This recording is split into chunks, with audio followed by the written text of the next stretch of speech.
Ollie. Just chilling here right now, waiting for a few more folks to show up on our wonderful podcast. I'm going to send the call out onto to old Twitters and see if anybody's available. I know Monsieur Perry will be joining us. The wonderful Ryan Franklin will be on. John Eustace, Steven Strum, Eric Smith at some point. We should have a whole good gobble of people. You guys can hear and see John in the corner there. Hello. That's better. That's better. I just hit the record button on this little tool I have here. Hold on a second. Let me make sure it starts recording. There we go. I put the pin in my chair so it doesn't squeak the whole time. Oh, that's a good idea. I gotta get some mad WD-40 after mine. And make sure this recorded. And the air conditioner's out in my office, Perfect. So I'm sweating this out for everybody. Join the club. Same here. My wife had me turn the AC off, and it's our upstairs is just horrendously hot. All right, I'm gonna hit the record button here, and then whoever joins us shall join us. Welcome everybody to the Side Quest, our 5th birthday spectacular. Yes, it's been 5 glorious years, over 5 years actually, 5 years and 1 month since we were late to record this wonderful episode. We were at PAX, and then a bunch of stuff after PAX. So, but here we are. We are rocking. Joining me right now, well, I'm Dolly Demosky. Joining me right now, as usual, is John Petty. Hey, how's everybody doing tonight? I think they all said they're fantastic. So that's good. That's good. Yes, so that's the plan at the moment. We're just gonna wait until a few more folks show up. We might chat along the way and find out some other cool things that are happening in the world of gaming. John, tell us what you've been up to, because you're kind of officially rejoining us. Yes, I am. SideQuesting. Kind of got some stuff squared away in my my regular life, so I decided to see if I could come back and pick up where I left off and try to get this community thing back under my little space. Start getting some game night stuff going, some streaming stuff going. You know, they made it so easy for us with these new consoles. Yes, exactly. Yeah, especially with all the news that broke today, which we'll get to in just a second. Yeah, just a short second here. Breaking news. I try not to dive into it until we get everybody here. Yeah, exactly. I know there's a lot to be said, so we'll wait till a couple more folks show up. It might be good to just let a few folks know. Let them get into the know so that they can join the conversation. It's a pretty hefty conversation because a lot of stuff broke over the last week, surprisingly. So I'll take it. Especially this close to E3, you wouldn't expect some of these bombshells to be dropping. Yeah, it was kind of funny because I listened to the latest Joystick podcast, our good buddies over at Joystick, our friends over there, and they were talking about how it's been awfully quiet the week before, this week, the lead up to E3, nothing's happened. Well, guess what, guys? Stuff started happening, and it's been pretty crazy, to say the least. So, yeah, I'm fully expecting a pretty hectic E3. It's gonna be pretty badass. We're gonna have a bunch of folks out there representing SideQuesting, and we're gonna try to overrun the show. But yeah, there's gonna be a lot of cool stuff. Yeah, we'll talk a little bit about what we expect out of E3 and the lead up to that. But I guess while the both of us are here, tell me a little bit about what you've been playing, because I'm actually interested. There's a lot. I've missed the boat on a few games, but I'm sure hopefully you've. Yeah, I've been playing a lot of mobile games right now because, like I said, my air conditioner's been out in my office, which is where everything gaming related in my house lives. So a lot of Hearthstone. Really getting into that. Ooh, on the iPad? Yeah. How do you like that? I like it. I was really bummed when I found out that I couldn't even do practice mode on the iPad without being online. It was really I was planning on doing that on the way to PAX. I got it downloaded the night before I left for PAX. Got on the airplane, fired it up, and it said, "You must be online." I'm like, that's the only thing with me, exactly, because I'd love to play it at the office, on break, at work, I should say, but we have a closed Wi-Fi network there that only our laptops can get into, and like guest accounts. So and I can't play it. There's one or two spots around the house and outdoors which I can't. Just don't catch the Wi-Fi, and I can't play it. But I've gone through the tutorials, the kind of little mini campaign that gets you set up with everything, and I'm just now starting to actually get into playing. So give me your thoughts on it. Like, what do you like, dislike? I think it's a more manageable version, or it's a more user-friendly version of Magic. It's easier to get into and started, and less of a learning curve. Okay. And from the day one it came out on the PC, you could tell it was built to be a tablet game. It's built completely around, touch screen interface. So it works brilliantly there. And there's it's BattleNet, right? Yeah, it's all through BattleNet. So if you're in that ecoverse right now with Diablo 3, StarCraft 2, World of Warcraft, then you're all set. You just got to download it. It's free to play. And so far, you're not required to make an investment of monetary value unless you want to try and speed up the process of getting extra card packs and things. Sure. Like that. They did actually a really good job, just from the little bit that I've played, of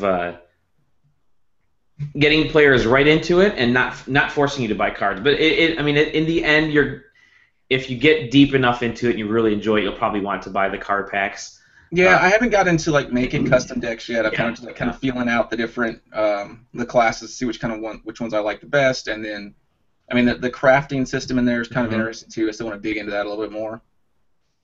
They've done a great job in mixing a lot of different. I don't want to say a lot of different genres because it is a card-based game, but they've taken some nice elements from different genres and plugged them in here. There's some MMO elements. There's like the crafting. There's the RPG elements. There's the setting.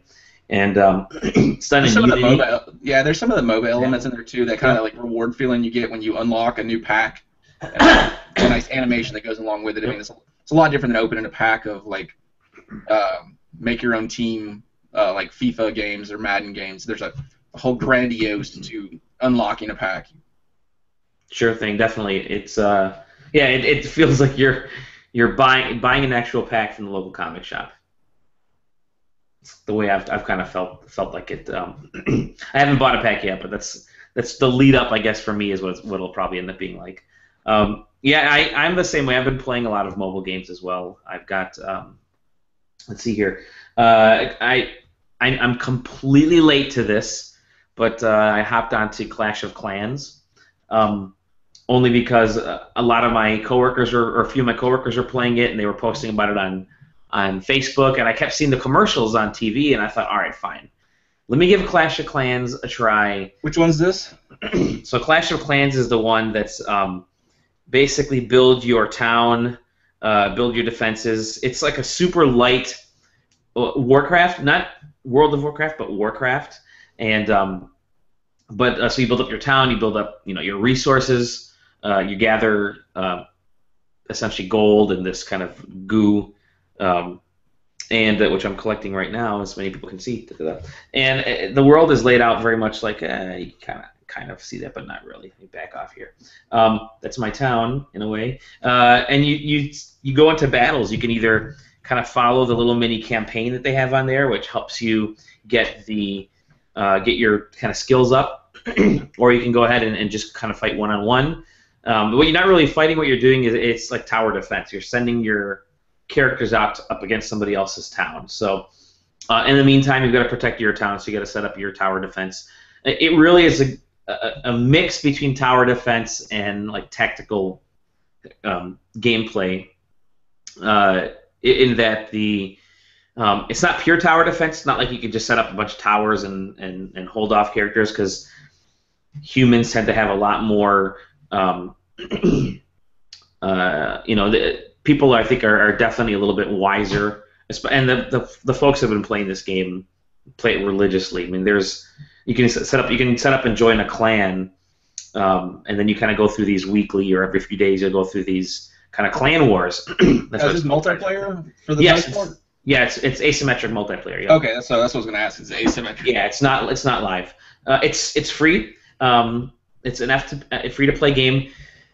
There is a lot less. Of course, they say, you can buy gems if you want to kind of speed processes up, but it's not super in your face about it, and I haven't been tempted at all to even remotely try to purchase, an unlock or a gem. And really, all they sell you is gems if you want to speed up processes, right? If you want to, the more you level up an armory, the longer it takes to upgrade it. So let's say it starts off with like 15 minutes, then it'll take you 2 hours to upgrade it. Then the next time will be 4 hours, and it'll be 12 hours, a day, 2 days to upgrade those. So it's definitely one of those time-based things, but it's not horrible. It's manageable because you can still do things while you're waiting for stuff to happen. So. Yeah, that's the worst if you're kind of blocked from doing anything on those games without putting any money in.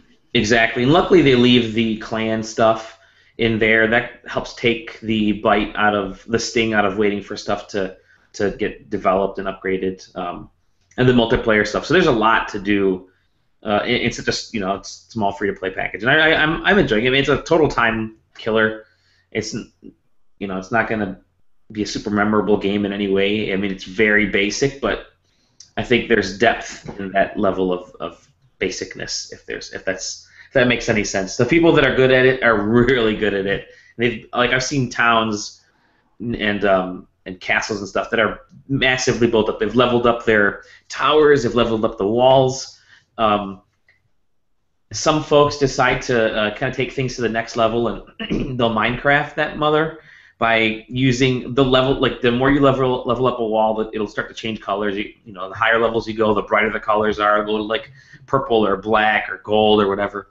So the more you level it up, you can actually you're leveling up sections of the wall, not the full wall at a time. So I've seen people create like artwork with just the walls and the layouts of their towns, like faces and clan logos using their wall designs. It's all really funny, kind of fascinating. But I think the game's a year plus old, if not longer. I think it was probably on Facebook before then, but I'm enjoying it. It's a time waster. It's definitely not to the level of Hearthstone or Hearthstone, however you pronounce it, by any means. But hey, it's free. It's a way to kill time. The big one that I kill time with, especially when my iPad is offline, is the new FTL Advanced.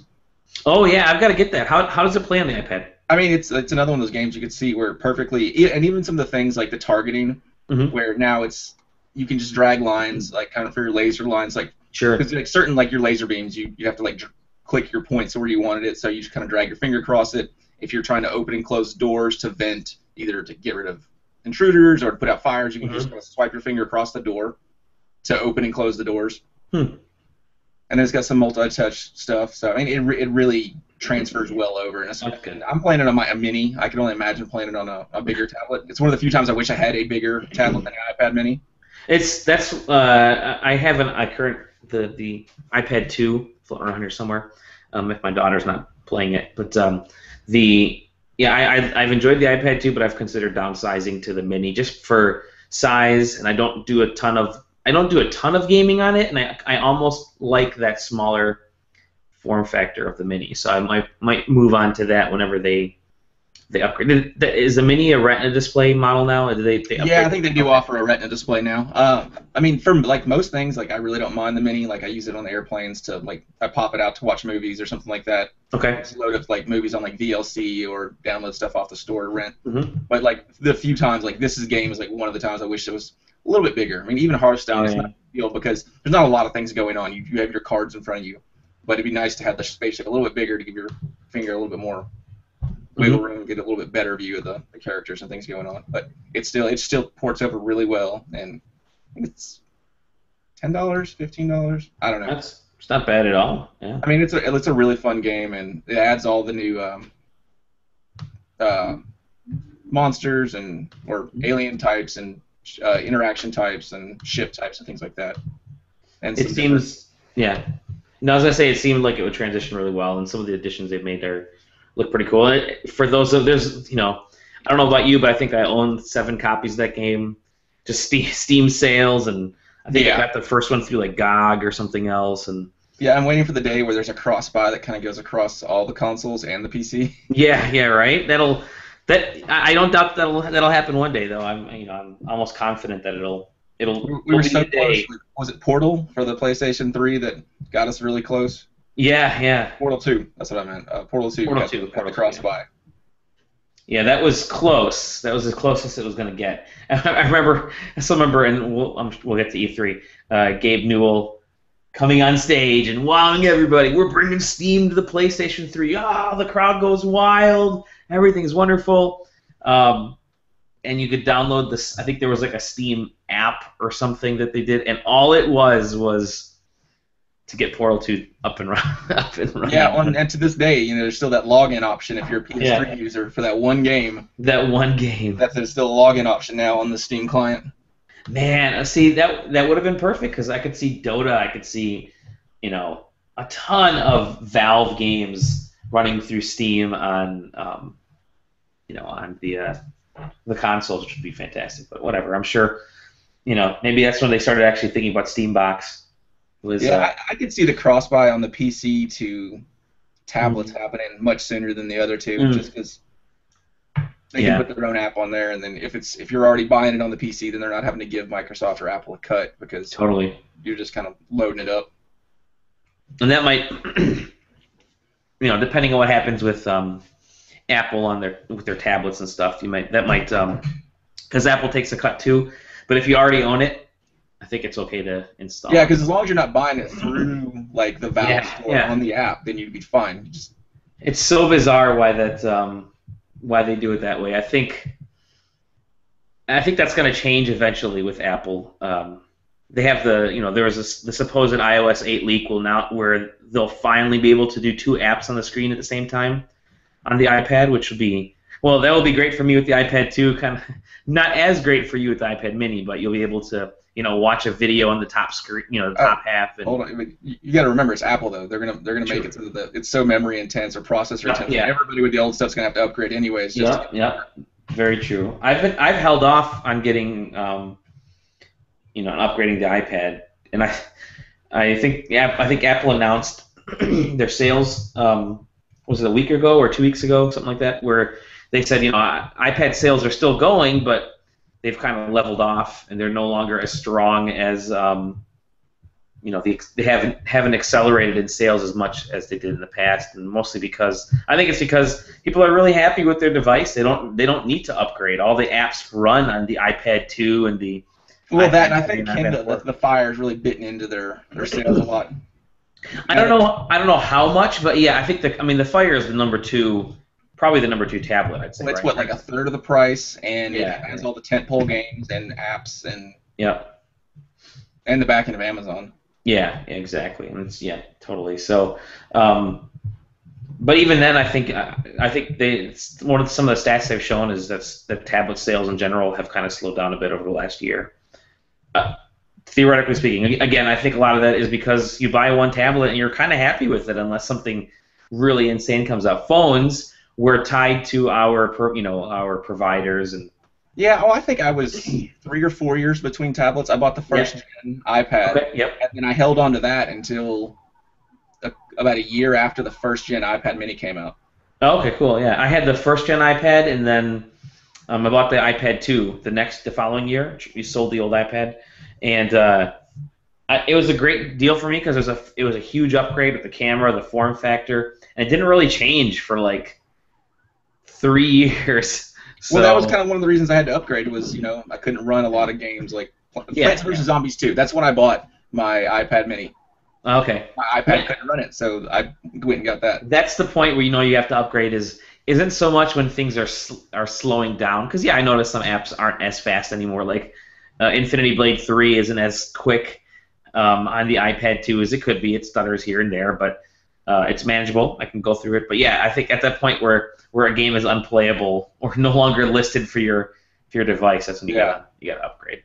Who knows what they're going to announce next? I'm assuming they're going to have some pretty big announcements this year with obviously the new iPhone and a bunch of other stuff. So, do you have an iPhone or do you have an Android? Yeah, I have an iPhone 5S. Yeah, I have the 5 for my personal phone, which I got right around the time it debuted, and then I have the 5S for my work phone, and I have AT&T with my personal one, Verizon with my work one. I have Sprint, so I have LTE. Okay. Yeah, it works well. I have LTE with both. But yeah, it's interesting. I noticed the slight little differences. My 5 is dying though. It for some reason recently, I think since I installed 7.0, I've been having some issues with it. And 7.1 and 7.11 those lately. OSs start dragging it down more and more. Well, it's not even that. I feel like my the biggest bugs that I'm getting right now are sometimes I just won't get emails from one of my accounts, one or two of my accounts. I won't get text messages sometimes until like a day later, and they'll come in as like one big bunch of text messages. You know, the common occurrence I have with Apple devices is when they start getting long in the tooth, they stop connecting to Wi-Fi. Yes. Yeah. I have to go in every time I turn it on. It did it with my iPad. It did it with my old MacBook. And it did with my iMac until I reformatted it, but it just wouldn't connect to the Wi-Fi. I'd have to go in and manually reconnect every time I turned it on. But usually for the iPhones, I'm on the every 2-year cycle. I don't care. I don't have to have the newest thing. It's not worth the same here. I'm the 2-year cycle as well. I think I had the 3G, and then I went to the 4, and then the 5. And I'm fine that way. Well, because a lot of people are like, oh, you could just sell your old one and buy the new one and not take that big a hit. I want to have a backup because I cannot go back to not having an iPhone at all. Yeah, yeah. If something goes terribly wrong and my kid drops it in the toilet or something, I need to have something to fall back onto. Yeah, I totally agree. Although I do sell, take it back, I do sell my old iPhones as soon as I get the new ones, but only because I've been really lucky with Apple. Apple's treated me really well from customer service standpoint. You guys can probably see the reflection of the screen on my glasses. It's always funny. Yeah, it's always funny. Apple's always treated me really. Do you see I have 2 screens? So I have the one here, and then I have the one here. I have actually 2 computers up. This is great for audio. Totally, yeah, the audio for the folks listening. We'll have Eric, by the way, on in a little bit. He just got home from work. He's going to clean himself up so he looks presentable. We have a couple other folks who are going to be joining us momentarily here as well. So, but yeah, the really nice thing is that because I bought 2 new computers from Apple, and oh no, I'm sorry, I bought 1 new computer from Apple, and I think I got 1 from Amazon on sale, one of the MacBook Airs for my wife, and then I got 2 refurbed straight from Apple. I've been buying a lot of the refurb computers lately, and of course the 3 iPhones now. They treat me like royalty over there, so they know that I have a ton of Apple products, and every time I go in, hey everybody, it's Steven Strum. Are you by yourself? No, John Perry's here as well. I didn't see his name on it for some reason.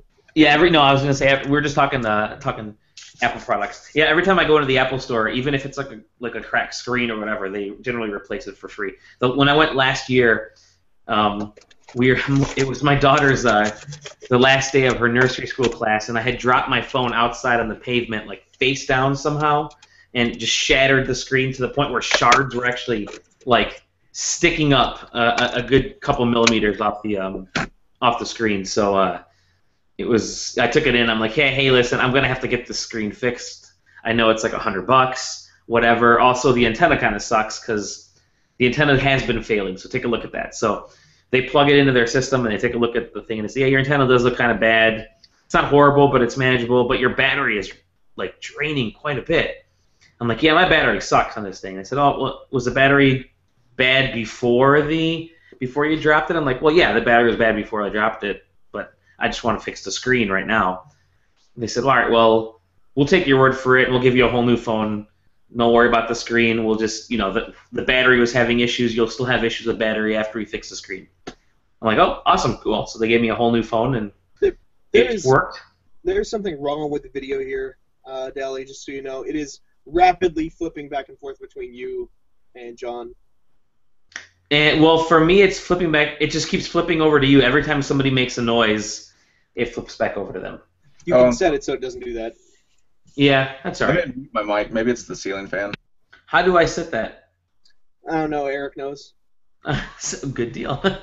Yeah. Anyway, so John and I were just talking about some of the mobile games we've been playing, but and some of the stuff we've been doing. Both John and I are cooped up in our respective hot as hell offices, and so John has no air conditioner, so he doesn't hang out a lot in his, which means he's playing a lot of mobile games around the house and at work. And I get home so late from the office and from my work office, I don't have time to actually sit down too much and play games, but I have been playing stuff. So we were just kind of talking about a little bit of some of the mobile stuff. John's been playing Hearthstone and FTL, and I've been playing Clash of Clans. I know I'm like 4 years old. And what's Steve got? It's Borderlands 2. Ooh, so great. Here's this. I want to hear from you. You're an avid hot mess. I've heard the same thing. I want to know from a Vita user what you think about this, because I've heard really bad to mediocre is like the best that I've heard so far. Well, so far, based on my experience with the game, I can tell you that when you boot it up, the Borderlands 2 logo comes up, then it plays the opening intro song and the opening cutscene. So I take it you just got it today. I just got it today. I'm just sitting down. I wanted to install all the different stuff. Oh, by the way, you might just check settings, Dally, on Google Hangouts. Oh, it's probably the control room on the left-hand side. Control. Yep, definitely plays that song, that "This Ain't No Place for a Hero" thing that they used in Batman Arkham City like a year before this game came out, which always seemed kind of funny to me. I love how like incestuous like music is in the video game industry. I love that like we can have 16 songs all using "Power" by Kanye West at E3 and everybody's just cool with that. Yeah, I'm not seeing it, by the way, how to do it. Oh, well, I turned my fan off. Maybe that'll stop taking control. It should have like a threshold that stops it from taking control every second. Who knows? Patch required. Patch required, yeah. Oh, for the game? Yep. Nah, it's kind of typical these days. Speaking of which, I plugged in my Wii U the other day since I've moved now. I've been trying to force myself to use the Wii U, so what I've done is I've neglected to hook up my Xbox One, my PS3, or my PlayStation 4 in favor of God, this fucking video. All I see is you. Like I haven't seen any movement. I just see you moving around. Okay, well, all right. Maybe it's fine then for the viewers. I don't know. Yeah. So I just hooked up my Wii U just to see, like, only my Wii U and my computer to see how things would shake out and see how that turned out. And boy, was that a fun process. Oh. Man, I plug in the Wii U. It's like, okay, great. The Wii U is ready to go, and I pull out my gamepad. I turn on the gamepad. Nothing happens. I'm like, oh, okay. The battery for the gamepad has drained. I know it hasn't drained from overuse because God knows I haven't touched my Wii U in 6 months. So I go over and I go to plug it in. I let it charge for a while. I come back and I turn on the Wii U. I'm like, great, Wii U update required. And of course it is. So I go through. I actually have like a written down version of these events somewhere here that I told Eric the other day. So I guess what I'm getting at though is that so after everything was done, I plugged in everything, I updated everything, I got all my stuff done. Went on to the eShop to go see what hot Wii U scoops I could grab, and just like dollop onto my ice cream cone of a controller. And boy, I know that shit is supposed to, like, everybody knows that the Wii U game situation is dire, but holy shit, is that thing dire. Like, what do you mean? There are some indies on there. There are some pretty decent indies on there right now. I mean, it looked like a repeat of WiiWare to me. It just looked like there were some indies on there, but they all have names like Bug Commando ! And shit like that, and I just had no. Have you? I mean, there's stuff like Stick It to the Man. There's the whatever that fucking fireplace game is. I got that mess on Vita, son, and it's free and it's cross-buy. Oh, I know. PlayStation Plus. Yeah, it's one of the interesting things about it is, or at least about the whole gaming situation, is that you'll have a game appear on PC and then like a year later it'll show up on one of the consoles. Like Don't Starve. Don't Starve was on PCs for a while, and then it popped up on the PS4. And I'm really looking forward to that. Don't Starve multiplayer on PS4 and PC. I'll have to buy it again on PC just for that reason. Yes. Yeah. It's actually, that's something me and Eric have been talking about a little bit. I don't know if you have either of you guys have watched our show or Lazy Sunday Gaiden every Sunday morning at 10 p.m. Central. 10 p.m. 10 p.m. in the morning. It's great. Yeah, Sunday. Yeah, 10 a.m. Sorry, 10 z.m. Zulu. We only work on Zulu time. I usually try to catch it before football comes on. I'll put it on while I'm getting ready for football games, but then I have to switch over. All right. I didn't think anybody watched it. Yeah, it's something we've talked about though. Is like how Steam has become kind of a garbage truck, just dumping bullshit after bullshit, like literally broken games, like games with stolen art assets. A game wound up on Steam recently. I forget the name of the game, but a game wound up on Steam recently that was a pirated copy of the game that people other than the developers put up on Steam and started trying to get money from the Steam purchases off of. It wasn't it was a real game, but it was not the developers who had put it up there. And so somebody was. Oh, Steven's gone.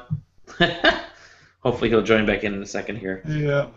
To his point though, Steam. I think with the size of Steam and how big it's getting, it's. I think it's just natural that crappy games and crappy usage of it is going to happen. It's huge. It's the biggest out of the, between that and the console. Steam is the largest of those, so everybody kind of goes there first. Easier to develop for. I'd be interested if that game came in off of Steam approval or Greenlight approval. Oh, sure. Because that's one of the things you run into when you start letting either crowd or you kind of let down the guard. That's what happened to Nintendo back in the day and Atari back in the day. Just letting any kind of shovelware on there kind of diminishes the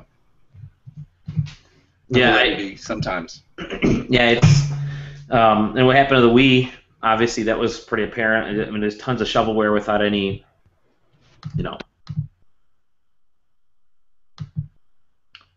can you still hear me? You're good. Yeah. Steven's having some issues apparently, so I'm letting him know that I just resent the invite. We'll edit all this out. It's fine.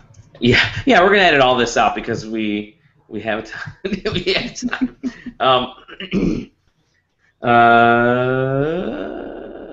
So we'll see we'll see how that gets. But I totally agree, and it's kind of a broken system now. Valve is trying to get games in front of people in a variety of different ways. So you have Greenlight, you have early access, you have this, you have and all that's leading to Steven's point, games in all different levels of completion. Right, and sometimes it's a varying degree of like the transparency on that, and everybody wants more openness and more easy access to development and to access games as a gamer. But then as soon as somebody gets a busted piece of game, they want their money back, and video games have never been good at refunding your money. Exactly, and it's still so new. I think that's part of the problem. Well, I don't know. Even back in the day when you got like a bad Nintendo game, good luck with that. Yeah, they found all those Atari cartridges. Those are all bad games. I wonder if anybody tried to return any of those. We still have Atari. I think I was like 6 years old, or no, not 6, because it was a Nintendo game. So I was like 10 or 11 years old, and got this Nintendo game, and I think it was like Jaws. So like just a busted bad game, and I was like, and this game was like $100 at the time. That's how my mom she's like, what's wrong? You don't like it? I'm like, no, it's not good. She goes, I'm gonna take it back, get you a different one. Mm-hmm. And then I watched that thing happen, and like, nope, it's open. You can't take it back now. Oh yeah. So rent to own. Rent to own. Oh, back then I learned my lesson. You look at like 2 games a year back then, one for your birthday, one for Christmas. That's a fantastic point because it's so very true. You got 2 games a year. Birthday, Christmas. If you were lucky for Christmas or your birthday, and God forbid it was from your parents because they would never buy you games on those events. You had to get it from a relative or save up your pennies somehow. Well, and the problem then was like your parents like, oh, the new X-Men game's out. I'll get you that because that's the thing they know. And movie games were, historically, any kind of major property were always historically bad games. I don't think it's till recently that any kind of thing attached to a movie especially has had any kind of good gameplay to go along with it. And so my kid, he doesn't understand that there's this huge rack of games. And he just comes burning through them like 3 a night. I'm like, no, sit down and play a game. That's what I used achievements for, just kind of see like his progress through the game. I'm like, man, I'd have like one game to last me like 6 months, unless on the odd occasion I'd go rent a game and try to get through it in a weekend. Yeah, Steven's having issues apparently getting on. So I guess I'm just going to have him audio only. Yeah, it's a good idea. See, the issue he's having is says call error, an error occurred. Very specific. Well, good luck to Steven for hopefully we'll be able to get you back on. I want to hear more about some of the stuff you've been doing. And then Eric will be on shortly, and Tom and a few other folks. But yeah, it's it's different now, and my daughter doesn't understand that. And I've been working on my second kid in play piece, which is about just too many games for kids and for kids these days, I guess, because like you said, we had 2 games, right? And we borrowed from our friends when we could, or you rented a lot from your Blockbuster or whatever was around back then. You know, and it just, you really cherish that gaming experience to the point where you would replay a game over and over and over again, right? You look at your Nintendo and you have maybe like 6, 7, 8 games for your NES or your Genesis or whatever. But you just kept playing those games over and over again. You mean you played the original Sonic the Hedgehog nonstop, even after, even 4 or 5 years into the console's lifespan, you'd go find yourself going back. You don't do that as much. I think it's the genesis of the speed run. Sure. How fast you could get through it in a night when you had like a bunch of buddies over and everybody's like just kind of handing it off and trying to see if you can get through the game in the evening or something like that. But I remember playing endless bouts of Battletoads or Contra. Oh. Yeah, good luck getting anything on Battletoads. Yeah. Because that game was impossibly difficult. Yeah, let's see. I brought up last week. I remember playing Bart vs. Space Mutants, which was one of my favorite games of the old era. And looking back now, watching videos of it, and I don't even have the cartridge anymore for the NES. It was a pretty crappy game. It was not a good game. Yeah, a lot of times I'll try and spare my childhood me and not go back to it and just remember it in the glory it was. It's the memory of those games and not the actual games, and that's what makes them worth it, right? And that's really what we're trying to enjoy, to the point where. So I played for those people that have a Wii U, which is very, very few in the planet. If you're an old school gamer, grew up on games, and you haven't picked up NES Remix, either of the NES Remix games, do yourself a favor, pick it up, especially if you have kids. It's perfect. And I'm going to relate that to my review of the original NES Remix, in that it takes just those awesome little snippets of how we used to play those games. Not the actual games, how we used to play them. Like, turn off the TV and see if you could get through the first level of Mario without dying. Silly stuff like that. Or play Mario backwards, or do Punch Out, but play it in a certain way with only uppercuts, no blocking. So they're the things that we used to force each other to do when we were replaying these games in our own little personal speed runs. They've kind of captured that in these little collections. It's like you used your Game Genie for the opposite purpose of what it was to do. Yeah. Exactly. You made the game more challenging in order to do that, and you see that right now with like mods. People will mod games and do all kinds of stuff like that, but you don't get it nearly as much with the initial releases, and it's sad because my daughter will play games. She plays on the IPS and play on other things.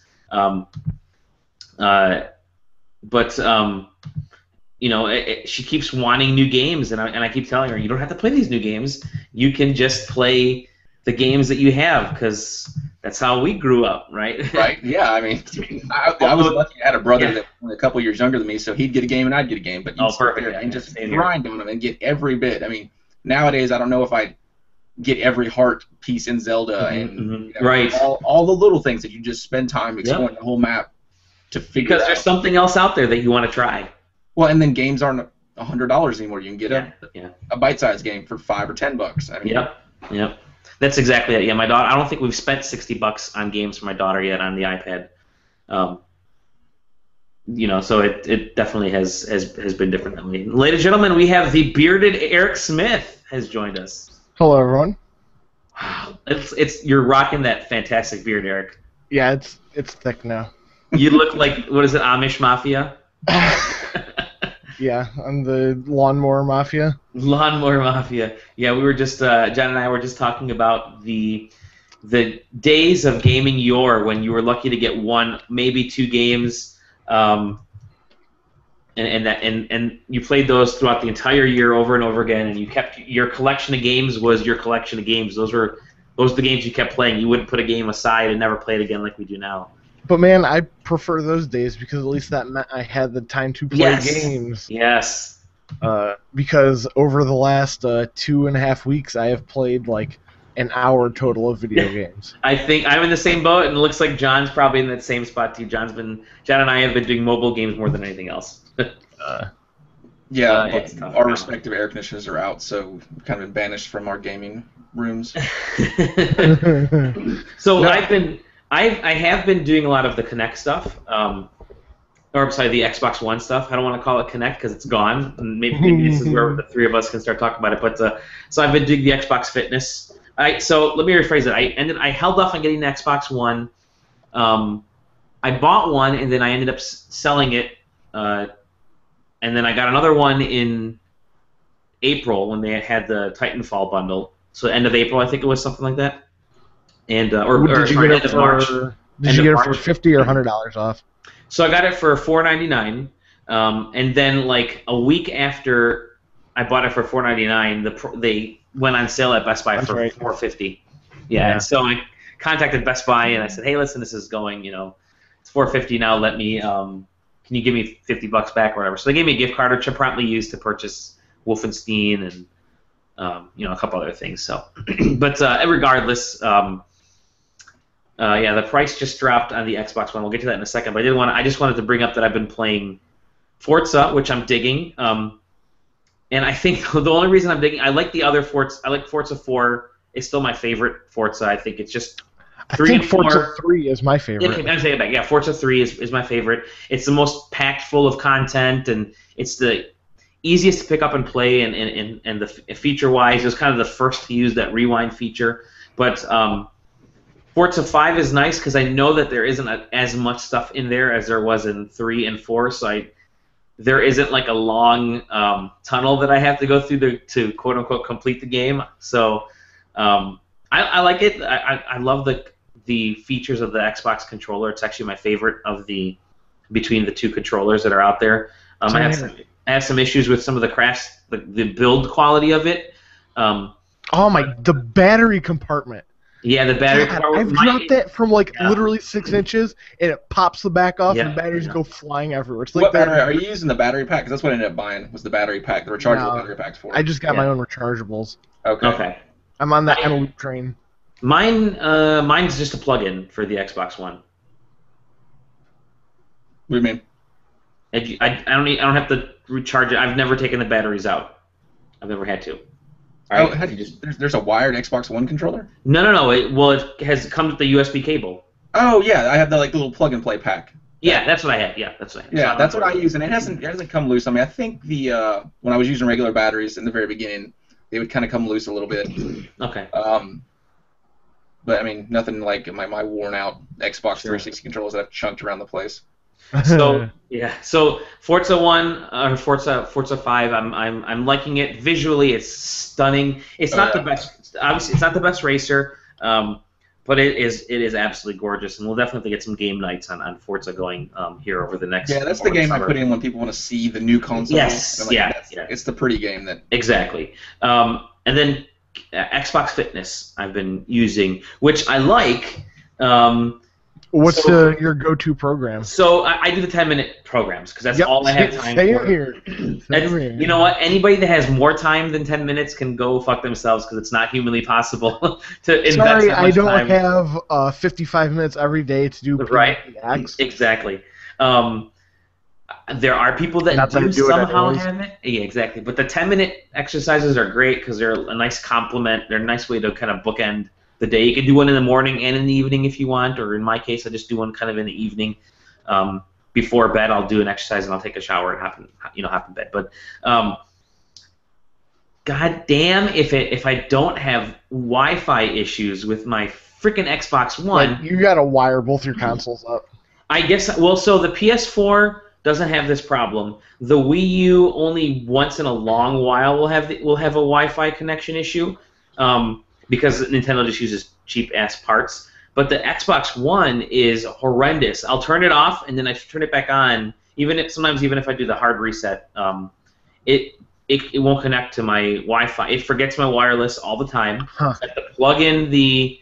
I have to search for my Wi-Fi again and put the email. Put the password in there, and I hate having to do that every single. It's 2, 3, 4 times a week I have to do this now, so it really pisses me off when I have to do it. And this is my third Xbox One, and I'm not planning on picking up another one. Yeah, I have mine wired up because they're like nice and situational, easy to do that with. Yeah.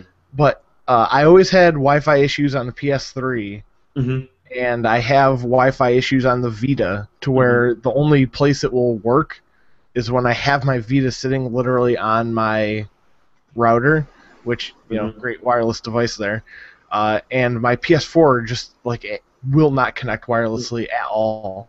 I think part of it is just it's the kind of routers you have or we have that affect it. By the way, ladies and gentlemen, Tom Johnson, new SideQuesting writer, has joined us on the birthday. How's it going, guys? Spectacular extravaganza. Tom Johnson's nose has joined us on the birthday spectacular extravaganza. Yeah, I feel like we're about to do the on-phone microphone. Yeah, there you go. But no, how's it going, Tom? This is maybe your first time meeting a few of the folks and first time being exposed to the listeners, so that's always a good thing. We're exposing you. Absolutely. I don't know if that's good. It's probably illegal in some states. But we're just talking a little bit about some of the stuff we've been playing, and we're just about to hop into the Xbox One news, which is pretty big today. But I wanted to bring it. I brought up Xbox Fitness. So I've been having these issues with Xbox Fitness. I'm enjoying it from the standpoint of it really is just a video that you're watching and you're kind of dancing, working out along to. There's no actual feedback of somebody stopping mid-exercise and saying, hey, you're doing it wrong. You have to, if you're lucky enough to catch whatever dialogue box pops up in the top right corner to tell you that you're doing something wrong, and even then they're not all that great. It flashes like different colors for how you're doing.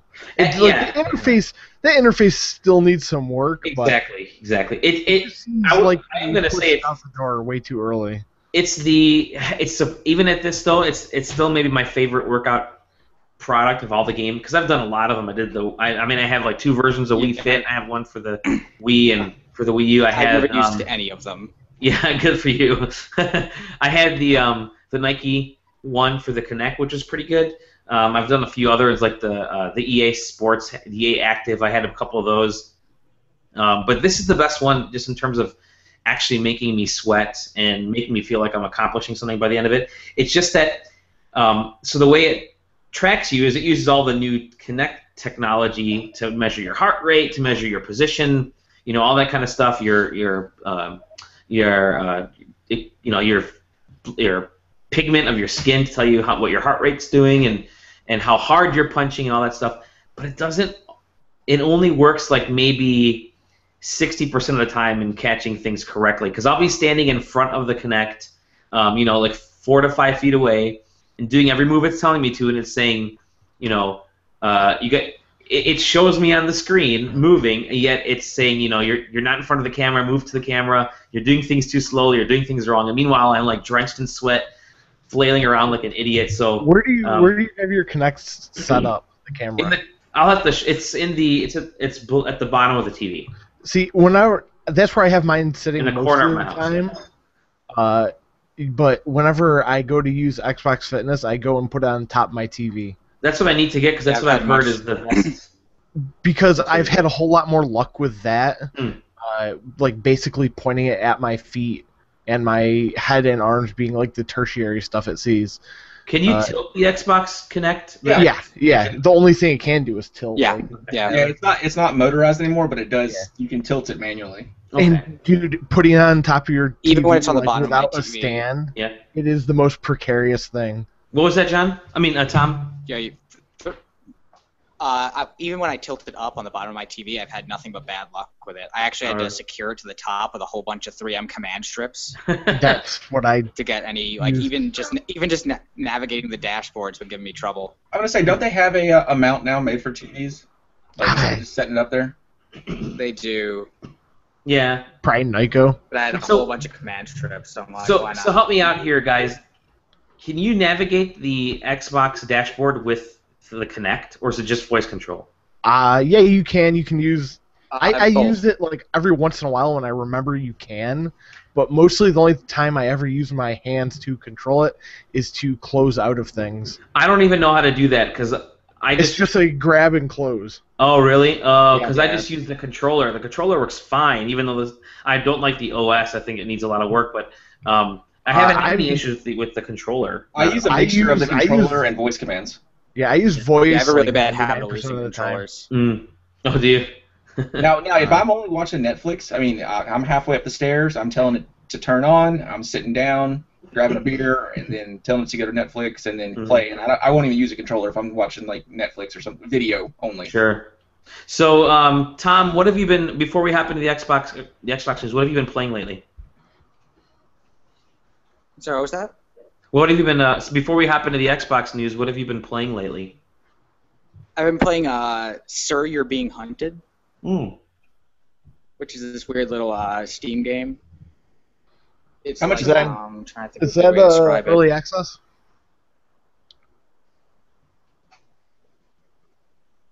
Is that early access, Tom? I think it was. I think it's seen a full release now. Okay. So I think you could just go buy the game. It seems pretty feature complete from what I've played. But it's interesting. It's more like it's very punishing. And it's like if you don't you can shoot things, but if you don't stick to stealth, you're probably almost always going to die. Like it is a harsh difficulty curve.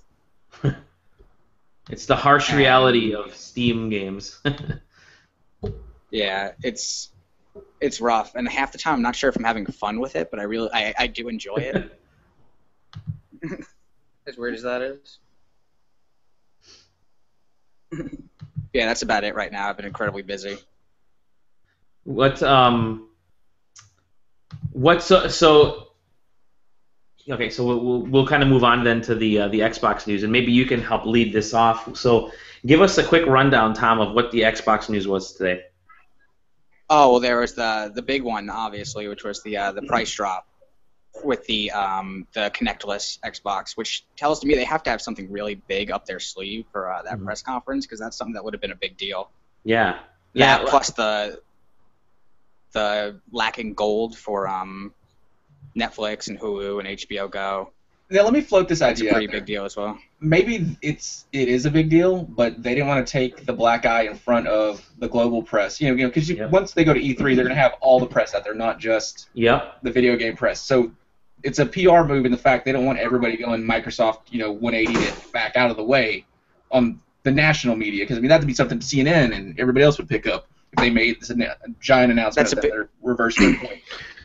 That's a good point, especially because Sony doesn't really have a big black eye to cover up right now. If you guys were devout watchers of Steven and Eric's Lazy Sunday Gaiden, you would have heard me confirm this happening about 3 weeks ago. We knew it was going to happen. We knew this was coming, but the details right now are pretty. To me, these are the biggest. This is the craziest details. So.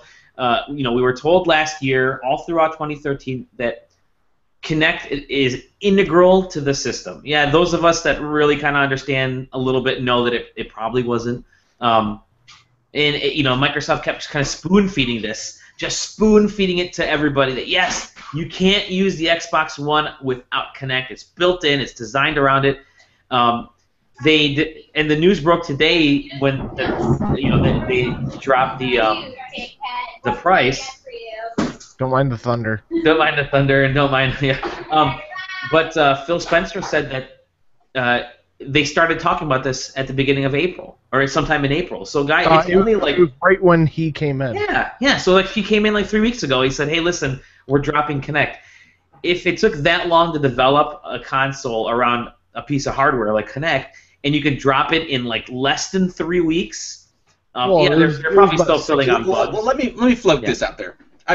There is an install base now. There's probably more Kinects out there now than there was on the 360. Yes. No. Well, okay. Well, not in the total lifetime, but in the initial install base, there's enough Kinects out there to still warrant developers making Kinect games off the bat.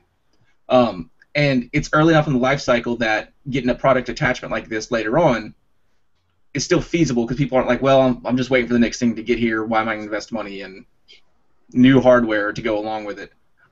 I don't think it's as big as it's going to be. I think with the Kinect being as powerful it is this time, they didn't make as many concessions as they did for the first one, that the games will be better when they do come out, that it'll encourage people to go buy it afterwards, but it cuts the price point down to match Sony to get people to go out and buy it. Because, I mean, Sony's not having a problem selling their cameras, apparently. Stock, yeah.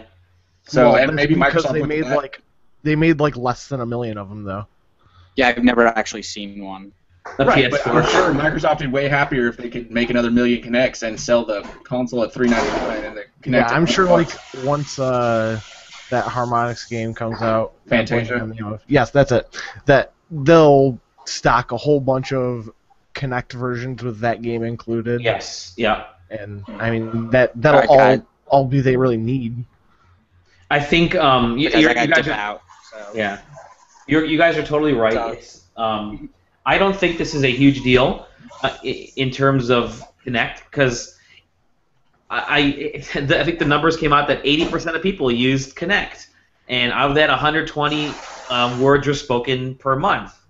So voice commands, which everybody knows, a good half of those is Xbox on, Xbox on, Xbox on. Which is, at least it happens in my house. See, I firmly believe that somebody from the South programmed that thing, because I have no problem with it. Maybe I just talk slow enough. The only command I have issues with is Xbox go to TV. And then, like, half the time I realize it's because I am saying the wrong phrase by, like, half a word. I'm like, oh, come on, and then I say it right. I'm like, oh, hey, it works. That's a lot of times I run into it. I'm like, especially with the Xbox on, Xbox off type deal. Like, one of them you got to say turn in the middle, and it's like, oh crap, I forgot that I have to do this way and this the other way. Yeah, they really need to get that language more free flowing. So I think this is awesome news. It's going to get more Xboxes in the people's hands. Had I known this was going to happen, I would have waited. It's so crazy that they are treating like their current situation like they are Nintendo.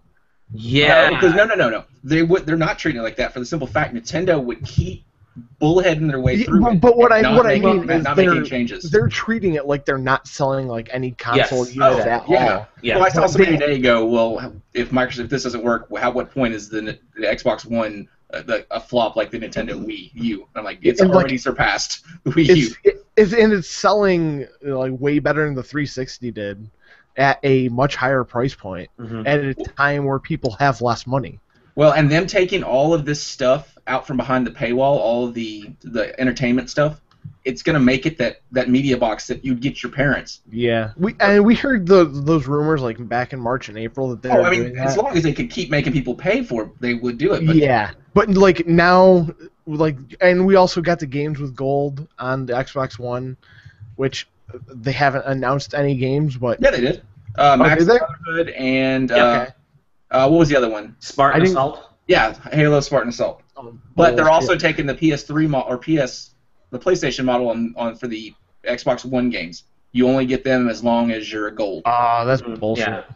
That was one of the big advantages games with gold had. Well, that's also the reason those games are a little bit older. Or a lot older. I would, I don't care what anyone else says. I would rather have good, slightly older games that I can keep forever than new, not as good games that I have to worry about paying upkeep on. For me, it's all about the new games. It's all about because I'm always going to be a subscriber to both, so I'd rather just get the new stuff. But like my daughter has an Xbox, and they don't do a family plan anymore, which I loved. $100 for 4 accounts on Xbox Live. Now they don't do that anymore. And I was really dreading when everybody's Xbox Live accounts ran out, because then I was gonna have to like. Pay but don't they all? Can't you use like one account across multiple platforms? Only on the same console. Yeah. Oh, really? But now that they're bringing all of the, she doesn't need Xbox Live. She just wants to be able to watch Netflix and Amazon stuff.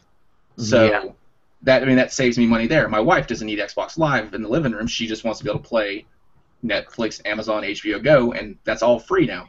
You know, what both of you guys said makes a ton of sense. That obviously they didn't want to announce they didn't want another E3 of backtracking. Yes. Right. So it makes sense that they'd announce it now. but it's still fucking crazy. It is. At like 2 p.m. or noon on a Tuesday afternoon, they're like, hey, well, guess what? This information's coming. Yeah, this is it was really funny because like all of a sudden you saw, I think it was MCV was the first company, the first site to say, hey, we just found out that they're in about 15 minutes, literally in 15 minutes, they're going to announce a $399 Xbox without a Kinect. And everyone's like, wait, what? Like, no, what? Huh? But it was so quick where it was totally believable. Everyone's like, shit, 15 minutes, they know that this thing is going live. All right, that's it. So I had already drafted up the post by the time it went, the news broke. So the minute the news breaks, I hit the publish button. The time is a little crazy, but now an Xbox One is going to be a valid graduation gift. Yes, yeah. Well, it also doesn't. They don't have to worry about the question anymore at E3 because there weren't a lot of Kinect games in development. We know that even if the ones that were purely Kinect, there wasn't a lot spoken about them because they were still, they were kind of extras tagged onto more traditional games. They wouldn't have to answer that question. Where are the Kinect games? You guys charge us $100. Where are the games? Now, that question, to Tom's point, that question is no longer valid. That's not going to come up anymore. People will not ask about. There will be some folks asking about what about the 5 million plus Kinects that are already out there?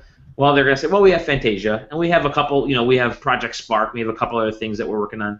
But this is great news for everybody except for the developers that were actually making Kinect games. Well, but I also think that it's just like the Nintendo DS when it first came out. Once somebody implements it in a great way, it'll drive the sales of it. I think the problem was Microsoft, when they first put out the original Kinect, was setting it up as an avenue for gaming without a controller. Mm-hmm. Because where the Kinect shines is in voice commands when you're doing something else. Like if I'm playing Madden, I don't want to flip through a bunch of menus to call a timeout or an audible, and I can just say what I want to do. And it should be a complementary piece in most things. Exactly, but I just don't think, and you guys brought it up just a minute ago, I don't think it's there yet. It's very much like Siri. It's actually less than Siri because you need to say specific commands to your Xbox to get to do things. Like I just want to walk into the room and say. They have Cortana for their Windows phones. So that I think is why one of the reasons they got rid of they're dropping the Kinect is because I do think Cortana will make its way into the Xbox One with either either a Kinect or a separate microphone or something. And I don't see that happening. I mean, the only thing I could see there, I mean, they could still go back to voice commands using if you have a headset on or something like that. Mm-hmm. But I wouldn't say they're dropping the Kinect. I'm saying they're uncoupling it and giving people the option. Right. Because the hardcore gamers, especially the more people get into streaming and Twitch and stuff like that, that's why the damn PS4 controller camera's selling. You can't get it because it's sold out every time it goes up. Yeah. And it's because the people want to get on Twitch and put their face in the bottom corner. You have to have that. There's not another option. So it's the $100 camera, just like you buy for your PC. So I should mention now, I said earlier that I had heard that they were going to be dropping Kinect for sure. But I had also heard, and I consider it pretty reliable information, that they were going to be trying to undercut by $30 under the PS4 too. Yeah, you mentioned that $369 or something like that. Yeah. Yeah, and that hasn't happened yet. But I don't think they can do another price drop. I think that if they are going to take the Kinect out, they should have just gone all the way. I don't think so because they're going to charge $150 for the Kinect too. They're going to say, "Here, you want to buy the Kinect?" Date for E3? I forget. June 8th or June 9th, exactly here's the only thing I can 3.5 weeks from today, exactly. Okay, and the new Kinect or the new Xbox goes on sale when? June 6th. June 9th. Okay, so it's the same day. Yep. They could conceivably drop the price that day. It's not going to happen to $399. It's not going to go below whatever they announced today. $399 is a fantastic price, but what they will announce, I believe, today is going to be some type of at E3. I'm sorry. It will be some type of Xbox Live extras or something. Hey, if you're just buying an Xbox, we're going to give you this game for free. We're going to give you this kind of stuff. Well, yeah, some free to play. The reason I think it's smart to drop it below them is because obviously they're a more attractive price point there, but they're going to be making up like a lot of money just with Xbox Live. Yes. I mean, everyone still buys that subscription like it is hot fire. The $3.99 price drop is going to be huge for them because it means that, hey, they're going to talk about the stuff at E3. That very same day the price drop goes into effect, the new consoles are available. So people are going to run to the stores and they're going to pick up the console knowing all this great stuff that's coming for them. I think that they don't need to go any lower because E3 is a fantastic time to get people excited. Yeah. A lot of people tend to buy. We see a small bump around E3 of console purchases. When the price drops that date for $3.99, it's going to be a pretty substantial bump for the Xbox. I'd even argue that a bigger thing for the core fans to buy this is the removal of the Kinect. Obviously, they go hand in hand, but so many people were saying, I don't want a Kinect in my house. Like, don't fucking make me buy one. Which I think is a completely reasonable thing. It totally is. I turn it around when I'm not using it because I am paranoid. You guys are crazy. But okay. They can watch me be fat on my couch. Like I'm not worried. Because my phone or my iPad or my computer wouldn't do that to me. Yes, I willingly carry around a 1 meter accurate device like every single day. But it's in your pocket, Eric, where it's not seeing anything special. Right. Well, they couldn't turn the government couldn't turn the microphone on or anything else. But it's that Kinect. That's how they're going to get me. They're not seeing anything special. I'm sitting there staring at me on my couch. Yeah. But no, they don't need to go any lower. They don't need to go any lower. Sony's not going to be dropping the price. I think. Here's what I think could very well happen. Imagine if they did. Yeah, if Sony does, they're stupid because they're already selling hand over fist the PS4s. Well, not already losing money. I don't think Sony's not financially stable enough to get any more of a loss. Yeah, so that is correct. They're already losing money on their console. So I'm telling you, the dream scenario for Microsoft at E3 is to lay out. They start the press conference. They lay out all these games that are going to come out next year. They take 10 minutes to do that.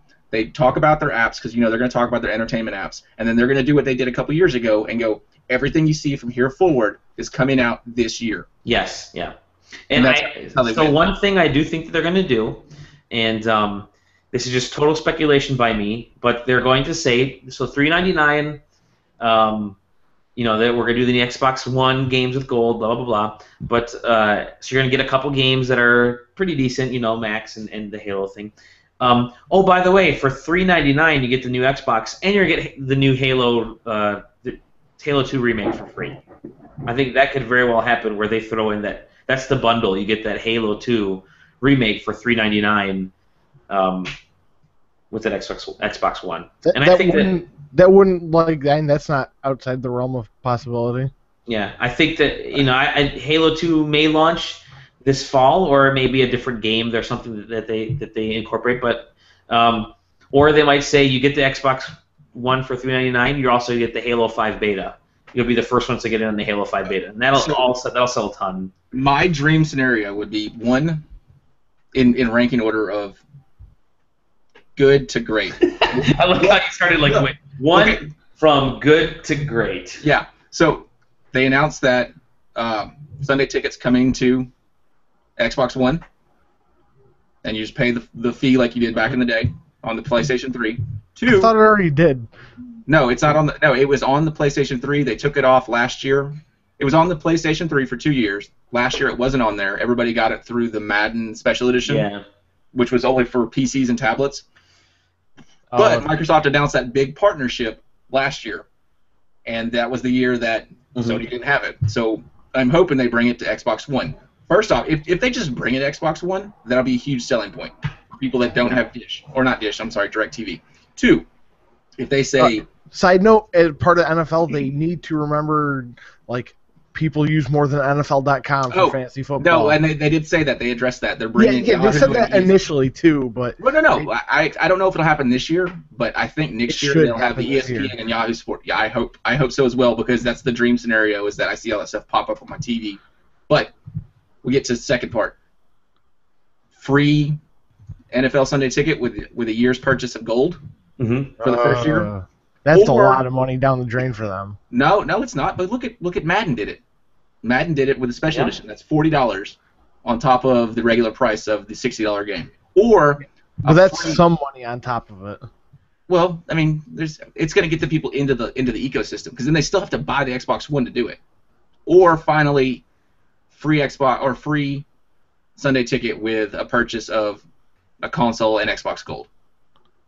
I think that may be more legit, because they're still going to push the entertainment value of the Xbox One. Oh, now that they've taken everything out from behind the paywall, yeah, I mean, they're going to push the crap out of it. Yep. Yeah, so which is another big thing. And finally, with that news, like, do you guys think that they're closer to some in-house entertainment, like TV shows or something, being ready to air this fall? Yes. I think that's it. I think they're also betting that they can make up money by renting TV shows and movies and season passes to movie, kind of like iTunes does, like for cable for cord cutters. I think they're trying to position themselves as a cord cutter alternative. Yeah, they're already like the half step. They're the people that aren't fully committed to getting rid of cable or like Dish, but no, I mean, my parents are going to love it once it goes live, because they have an Xbox 360 in their living room, but they just don't pay the Xbox Live Gold, so they can't use their Netflix and all that stuff on it. It is going to be on 360 too, that you don't need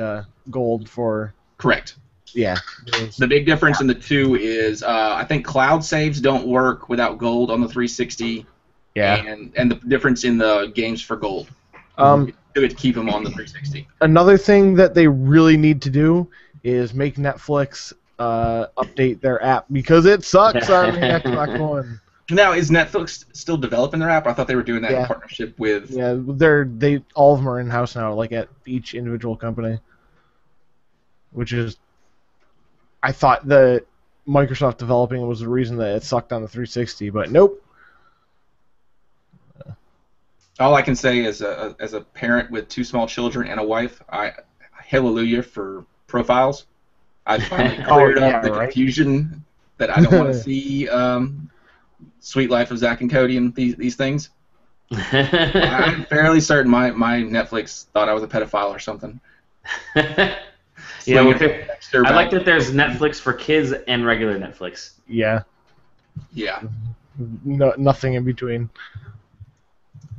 But yeah, I think that's going to be one of their. They're going to talk about games, because I mean that's the big thing they've been pushing is games. We're all about games. But I think when they moved out all that entertainment, it's getting them one step closer to that center of the living room. Especially because, I mean, could you even do cable stuff without Xbox Live Gold?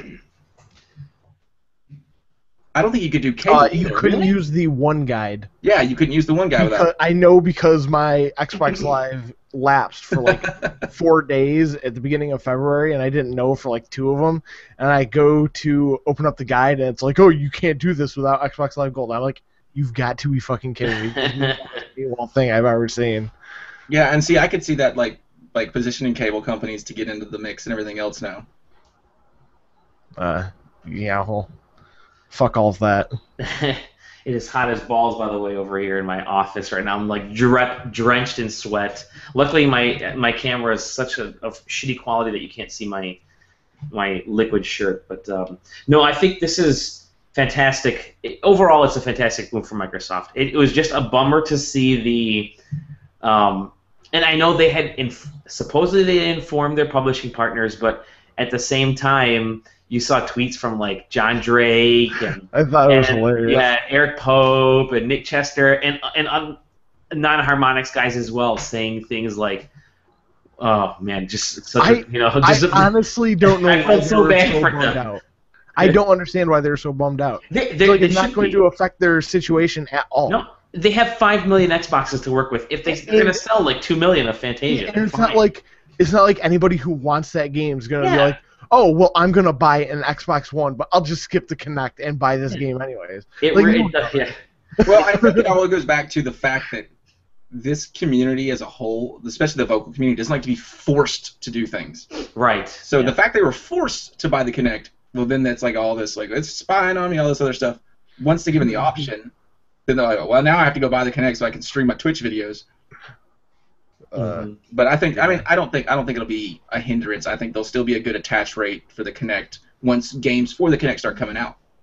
I don't know. The only reason I say I don't know is that it hasn't reviewed well. It's been What hasn't reviewed well? The Kinect. The Kinect has not fared well. It's not a game for the Kinect. It works well with Zoo Tycoon and. Yeah, my daughter was bewildered and amazed, like when she held up an apple or whatever to the giraffe. And so but how long can you go on like 2 games using a? No, that's what I'm saying. Yeah, the Kinect is fine. The game situation is not. I wouldn't say the Kinect is fine, but I think it's okay. Maybe the audio is not fine, but as far as like when I played Zoo Tycoon, I had no problems doing stuff with the Kinect. Mm-hmm. I don't have any complaints about it. Like overall, like it won't hear me on a certain few phrases, but I mean, I think it's fine. It doesn't affect me all that much voice-wise, only because my only issue is that it's not. My big issue, not only issue, it's a big issue, is that it's not natural voice yet. It really needs to get to natural voice, and they really do need to. I really think they need to push the Cortana voice into there, or whatever that actuation is, so that when you talk to it, you're talking to it in natural voice, saying, "I want to be able to say, oh hey, can you play House of Cards for me? I'm looking for season 2, maybe the 3rd episode," and that's how I say it. I don't have to say Xbox, go to Netflix. Yeah, Xbox. And then it no longer works in Netflix. I have to use my controller because you can't use voice in Netflix, which is and that's like we said, that's back to Netflix. I think one of the shining improvements between the 360 version and the Xbox One version is like the Bing search, where it goes across everything now. Mm-hmm. But it did that in 360 as well. At the end of the 360, yeah. But it also like puts up the free stuff ahead of everything else, and I don't know. And it's not just, but that they were hard coding in stuff back then. Yeah. Now it's not so much. The only console that doesn't have something like, because the Wii U and the Xbox One and the 360 all have this kind of universal search built in, where you can look at programs and apps and stuff just by doing a search. Can't do that with the PS4, which is kind of a weird thing. I have issues with the PS4 interface. Oh yeah, as much as we're complaining about the Xbox One, like the PS4 has a ton of issues. Well, they're all bad operating system wise. They're pretty bad user interfaces. Right, and that's the only thing. That's the only reason I hold out hope for Microsoft is they've pivoted all throughout the 360's development and life cycle and tried to make stuff better. I mean, I still found myself a lot in the end hitting the guide button just because it's faster, because it was like a blade setup. But bring out the blades. Yeah, at least then, like if I'm looking for a game, it's a little bit easier. I'm scared to death what's going to happen when I have 40 games for the PlayStation 4 and I have to scroll from the left all the way to the right to find the game I want. I hate the TV and like video section where it's just got a fat list of apps in a drop down and it doesn't sort them by like last used or anything. So whenever I want to go to the WWE Network app on the PS4, I have to scroll all the way to the bottom of the list. Yeah. And it also shows all of the apps in there that you don't have downloaded. Yeah. It's like, oh, if you click here, you can download this. I'm like, if I wanted to download it, I would have done it. I don't want Crackle, Sony. I ain't using your crap. I only use my PlayStation 4 for gaming. Can you pin like apps up to the front like you can with the Xbox One? I don't know if you can, but it always shows most recent. And it shows most recent and most used. Yeah. Yeah, it works pretty well for that. I haven't had any real issues because, once again, having 40 games is going to be a pain in the ass. Right. I mean, because right now, I have a bunch of apps and a bunch of the free apps and a bunch of demos and things like that. So like sometimes I'm finding myself going like 3 screens right to get to like whatever I'm trying to on the PlayStation 4. Xbox One has that exact same problem, but you can circumvent it all with Kinect. Xbox Go To. Yes. Xbox Go To games and apps, and it just switches right over. Netflix. Yeah, and you're just like, oh, hey, here's a fat list of my games. I can scroll down, nice and easy to see. I wish it was better to use with a controller. Well, the real problem is they've shoved computers into our TVs, and we don't have a mouse and keyboard. Yeah. And we need phantom lapboards. Yeah, I mean, it's pretty much they're trying to like let us navigate a whole OS with a keyboard, or not a keyboard, with a joystick controller type setup. So I mean, I don't think there's a perfect way.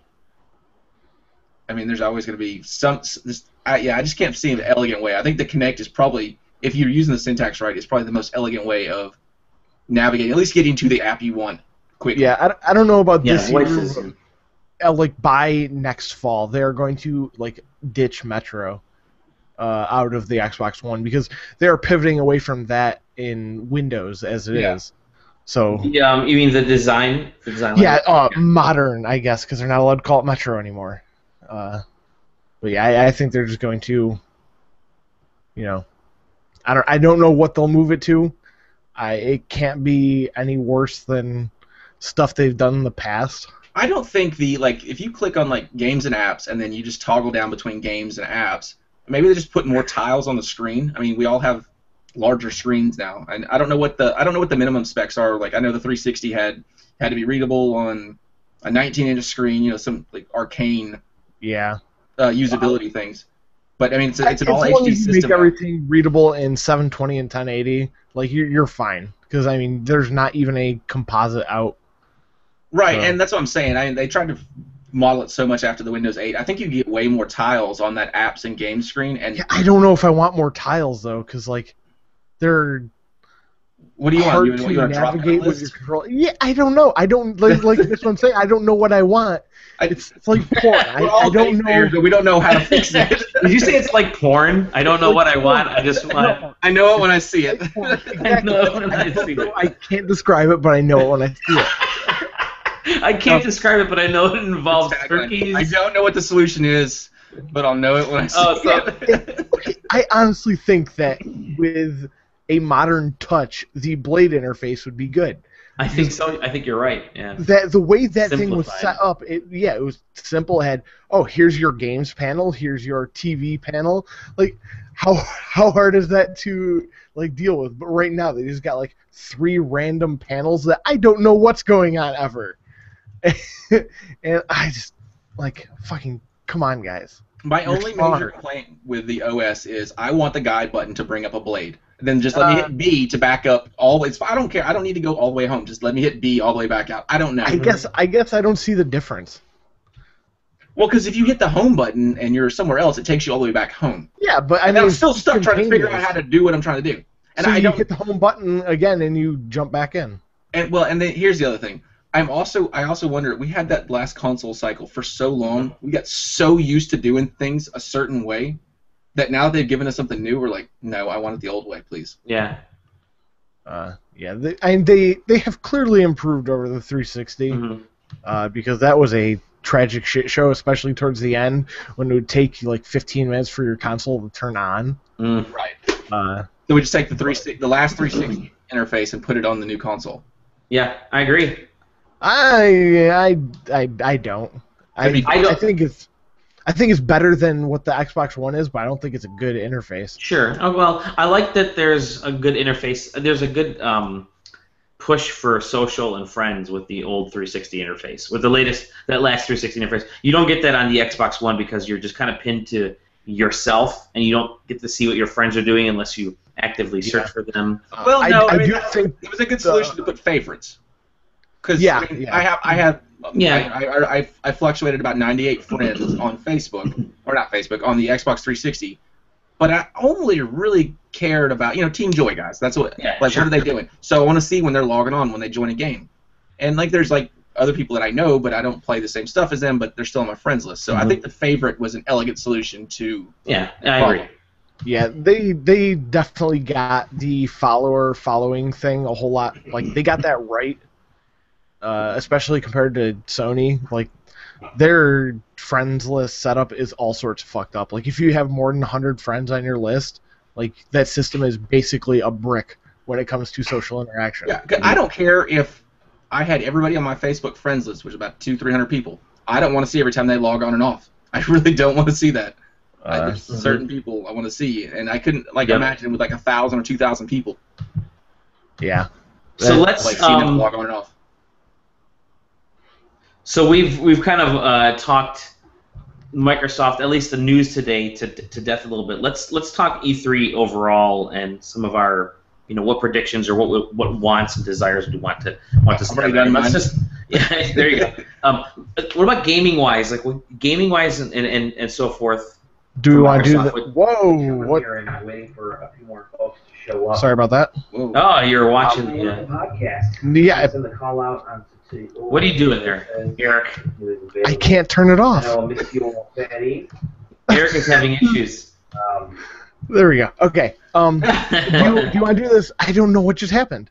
Wow. Do you want to do it publisher by publisher or just everyone? Just individual. Like, what do you want? We'll just do Microsoft. Do you want to do? Or you want to do console by console? You want to do console by console, or do you want to? I just need some way to like narrow it down because I can't. Let's do console by console. Yeah. Yeah, I can't really think in generalities like that. And we'll keep this quick because when it gets closer to E3, we'll actually do like specific shows related to them. Yeah. This is, by the way, the 6th season of the SideQuest. This is episode 601. Yeah. So let's start with Microsoft since we're already on there. We kind of talked the hardware to death. What do you guys want to see gaming-wise? Well, okay, so I talked about my apps. The games, I don't know. I want that next Alan Wake game. I don't know what. I guess it's kind of like the user interface. I don't know what I want. I want something next gen. I want it to feel next gen. Quantum Break. I mean, and maybe that's what it is.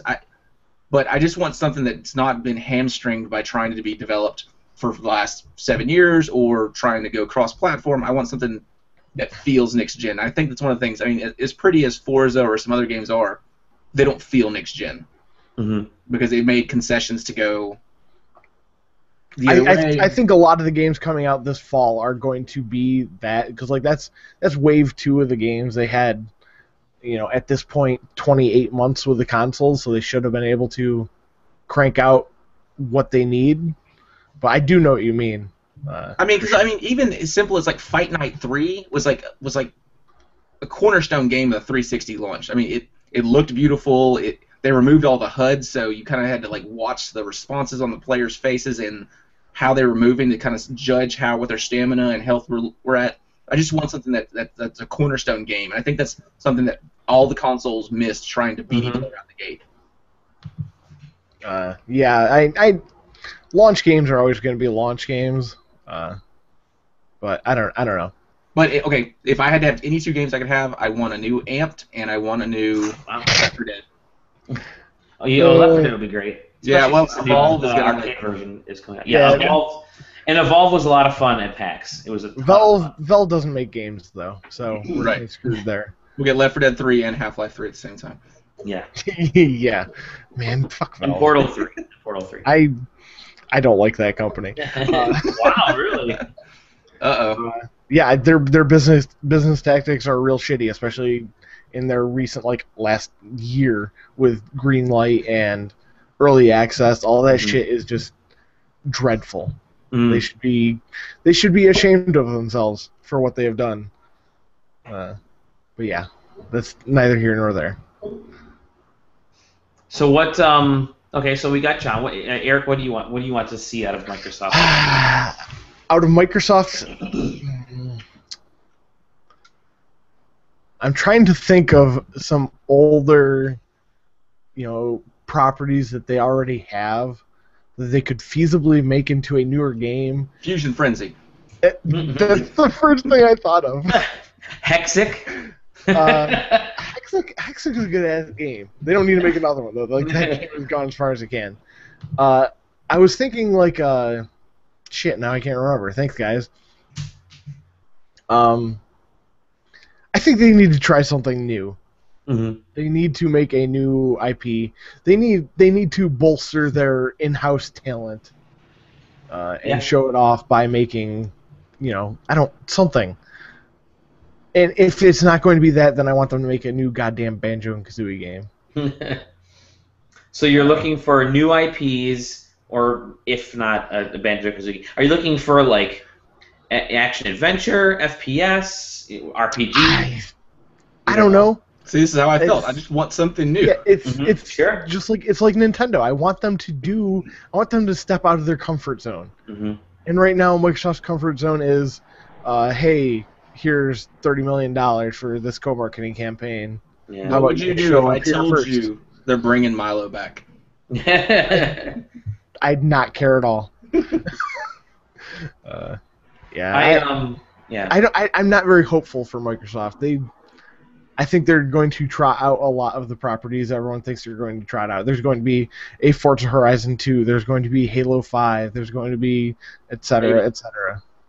Yeah, I do think you'll get Halo 2, the remake for the Xbox One, and people who purchase that get in on the beta to Halo 5, which will be next April or May or something, April, and then Halo 5 is coming the next 2015. Yeah, they announced a Halo game for this fall/winter, but well, they said that when they announced that they did that Halo trailer last year, right? That big teaser. The big teaser. They said Halo, and it says coming 2014. Well, it's like, well, the new Halo game is coming 2014. Well, now we realize, yeah, you know what? It's not the new Halo game. We actually were not saying that, but we were, but we weren't. But we were, but we weren't. I don't know. The way that was teased, it didn't look like a Halo 2 remake.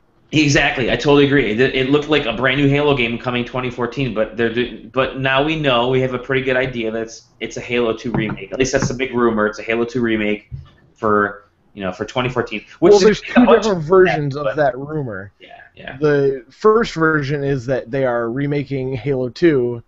The other version of the rumor is they are remaking Halo 1 CE.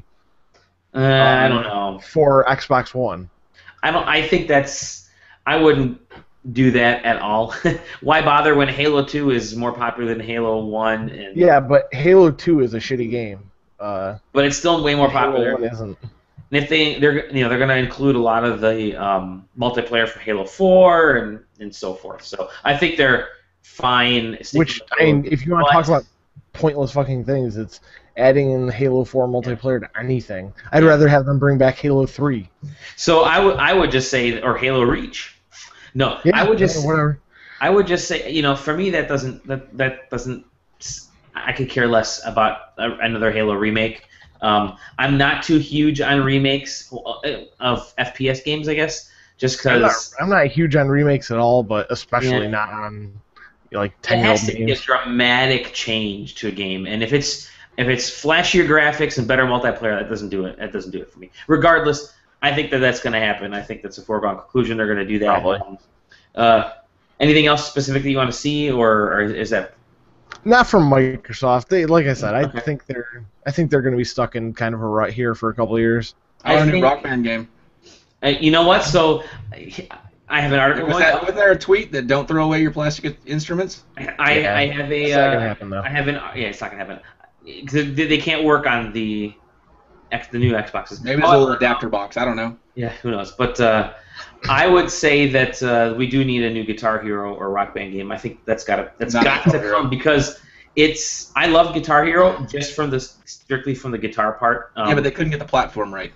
And when I have parties and people come over, they want all the songs in one place. I don't want to be switching out discs and. Yeah, but you wouldn't have that on a new Rock Band either. Right. Yeah. Exactly. You start all over from the very beginning. Yeah, I don't know. I give Harmonix. They get creative with that shit. No, all their licensing deals basically dried up. Yep, and that's pretty much happened exactly. So you would be starting over either way, but I could see without assistance from MTV this time. Yeah, that's exactly right. Yeah, but I could totally see a new game coming. Although I don't think it's going to be announced this year, but I want a new Guitar Hero game or Rock Band game. I still have my DJ Hero kit sitting right here. Same here. So I have here we go. I would love to have a new Guitar Hero game made by Harmonix, which could happen technically. We're splitting hairs at this point. Yeah. I think Alex Dragopoulos would want Bobby Kotick right in the nuts before that happens. There you go. Anyway, so what would I like to see? So I also want to see something new. Because I'm not like you, Eric. I want to see brand new IPs. I want to see stuff that's exciting that I won't get at any other. And this is the first party stuff, right?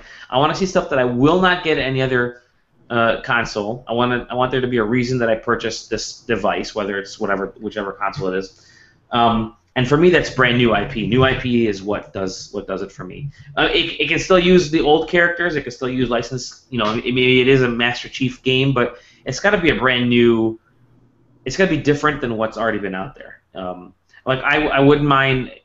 a brand new Alan Wake game could be really cool if it's. Oh my God, yes. I like that character. I like that world. But I wouldn't mind it if it's a very different type of game, but it still kind of captures some of that stuff.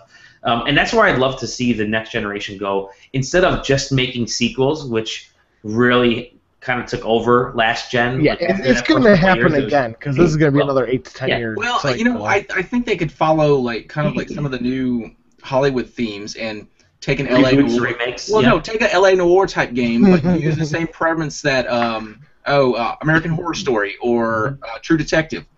Tell the same kind of story, but use whole different groups of people to. Yeah. So here's the idea, right?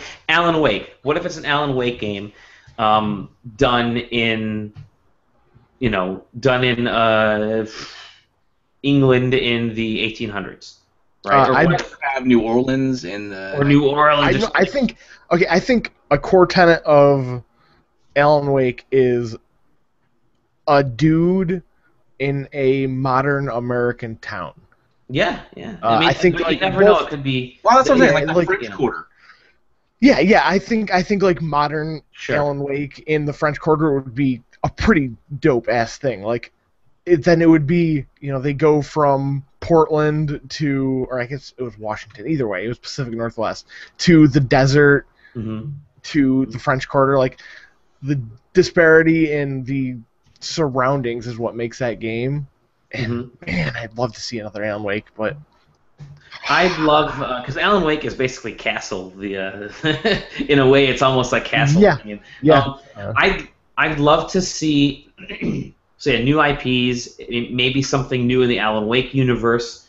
I don't mind using existing IPs as long as things are done in kind of new and unique and refreshing ways. Like, I don't want to see Gears of War 4 if it's just another Gears of War game with big burly folks. I mean, running. Everyone is speculating on that being like a Pendulum Wars game. Yeah, that could be cool. I don't really have any real love for Gears of War. So. I want to see narrative based, and I want to see single player. Games with really strong single-player campaigns. I don't play a lot of online because when I do get the chance, it's not till like after 11 o'clock at night, and by then I'm too tired to even be really all that functional online. And so I'd love to see single-player games that have a lot of great story and content. And I'd love to see, that was a Quantum Break. Is that the new? Is that supposed to be the new game? New Remedy game. Yeah. So hopefully we get some information on that because that would be really cool. I'd love to see that happen this year, although I doubt that'll happen. That's gonna be next year. Come on. In the earliest, yeah. But I want to see.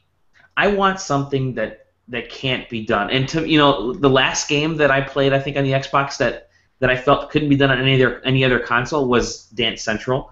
And Fantasia is a cool idea, but it's an evolution. But I don't think you're not going to be getting a lot of the cool songs that were in Dance Central, which were, a lot of just pop hits and stuff. Oh, well, they do have a lot of them. Like they do have a lot of them.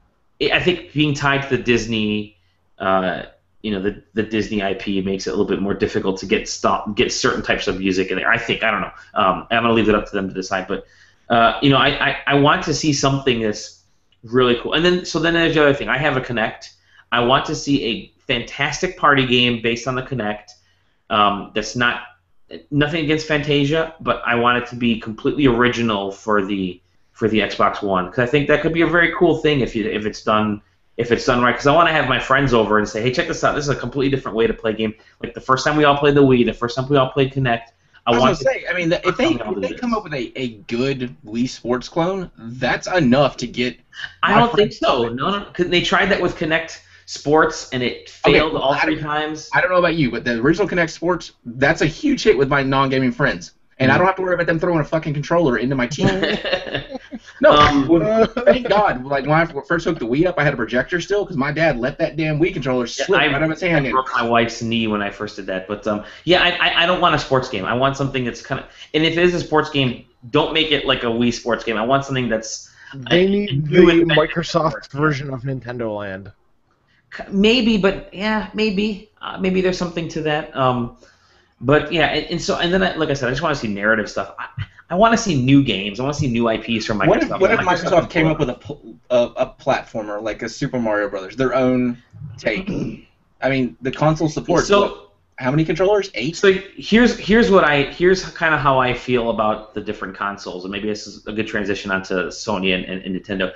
I see Microsoft as my very serious console. That's the one. It's not for me. It's not made for quote unquote IP platformers. Microsoft doesn't have the strongest IP compared to what Nintendo and Disney have, but it has really great kind of more adult-oriented, serious games, and the stuff that is for younger folks, for the family, is kind of I don't want to say it's generic, but it's not necessarily based on IPs, right? They haven't really tried anything like that since 2008. So I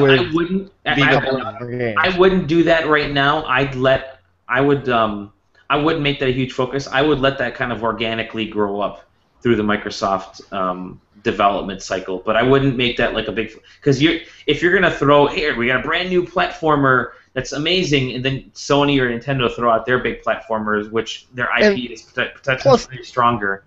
When I want a good platformer fix, I'll go to Nintendo for any one of their series, or I'll go to Rayman. Yeah, exactly. Rayman's the one that solves it. Yeah. Well, here's the problem. First off, you're not going to go to Nintendo for your platform fix in a modern day because you have to have 3 more controllers. I mean, I don't need to. Well, we're talking. I thought we were talking party games, like having people over playing games. I mean, it's all about you have to be invested enough in that console to have enough controllers, and that's kind of one of the things in the Kinect mitigated is you didn't have to have all those controllers because everybody could play. Exactly. Yeah. Anybody that has a Wii U is going to have plenty of Wii controllers lying around, though. Yeah, probably. Oh, yeah. Yeah, that's the only difference. That's the only caveat I would say to that. But again, that's why I want I want to see something really cool from the Xbox One. I want new big bombastic games. Sure, indie games try all these cool, interesting, unique things, and I can appreciate that. I like when stuff is done outside of the box, but to me, my favorite games are still, big AAA push, like a huge marketing push, huge budget, and still just try some unique things. That's where my gaming dollars go when I have the choice. Yeah, and that's what I want more of. Totally agree. I go to each console manufacturer for different reasons, and I'm totally happy for that. My PS4 is my indie box. My Xbox One is kind of my serious gaming box. My Wii U is my kind of family-friendly. It's my Nintendo box. And I think that's totally the perfect way to think about it, and it doesn't piss anybody off when you think about it that way, and it satisfies every market for whatever you want, The Wii U system to game attach rate right now is 6-to-1. It's pretty amazing when you think about how early that is, yeah. Well, I mean... That's not even digital games. Yeah. Yeah, that's not even counting digital. That's an outstanding number. 6-to-1. But then again, it's like if you have one console out there and you're going to be buying every game anyways because it's right. I mean, that's the problem is there's only 100 consoles. So. But to that point, it's only 600 games. It seems like every Nintendo game that comes out becomes an instant million seller on the Wii U. It's because they keep fucking processing the same games. I mean, how many times they put out Mario Kart? It's just the same game with.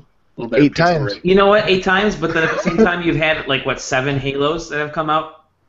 No, at the same time. My dream game is a classic Zelda game that's beautiful. Have you played the 3DS version? Because that is maybe one of my. It's probably in my top. Thing. I don't want to sit there on my 3DS and play the damn game. Oh, it's perfect on that. I really don't like the 3DS hardware at all. Yeah, that's understandable. I am well established of being a hater of that console, but seriously, A Link Between Worlds is fucking amazing. No, I've heard that. I've thought about upgrading from a regular 3DS to an XL and see if I need to do that too. Yeah, you need to. It just feels like I'm throwing away money. If they would just let me plug somehow my Nintendo 3DS carts into a Wii U, I might buy one. That will happen eventually. I think. Well, that won't happen with the 3DS and the Wii U or whatever the next console. Because I tried to grab one when JCPenney's had that, or Sears had that pricing error. and they had them at like $150. I tried to, or $99, whatever they did. I tried to go buy one, and they'd already fixed it by the time. Because I was like, I'll buy. They need a version of the Vita TV. Mm-hmm. Exactly, and I really hope that because I want to play Animal Crossing and all that things, but I want to sit back on my couch and relax and do it, and not be like. So let's move on to Nintendo. It's a good segue there, Eric. What would you guys want to see out of Nintendo? Whether you're an owner of a Wii U or what do we want to see, or what are we going to see? Okay, both. I think we're going to see them pushing their health initiative, which I think is a good idea. I think that's a smart move for them, expanding their horizons. What I want to see is the old standby, which I've been saying for like the past 5 years now on these podcasts, is I want a new goddamn Metroid. I want a new goddamn F-Zero. I am Star Fox. One new Star Fox. So sure. Star Fox is the one that I would love to see. Star Fox and Metroid. I think F-Zero becomes. Here's an idea. Hold on. All right, I'm gonna backtrack a second. Give F-Zero to Sega because they did a good job with, was it GX or GP, whatever that game was? Both the last two. Yeah, those are really good games, and the GameCube game actually has the full arcade game built into it, which is bonkers. So give it to Sega. Fast. They did great with fucking fast. Yeah, they did great with Sonic Racers Transform. Whoever made that. That's a fun game. I play that on my Vita. Yeah, I love that game. It's fantastic. It's great on the iPad. It's great on every console it's on. F-Zero doesn't do anything for me personally. If Star Fox is very cool, and I would love to see Star Fox. This is where the difference I think I would make. I felt like Star Fox 64. I think I sent you a copy, right? And we both finished it within a day or not even that long. It was like 20 minutes, and you're done with Star Fox. but we completely finished it. I mean, yes. Well, and see, my problem there is it goes back to that earlier conversation where my youth kicks in because I was bedridden for like 2 weeks, and I played Star Fox to the point of perfection, like just acing levels. So I just have a. So I would love to see.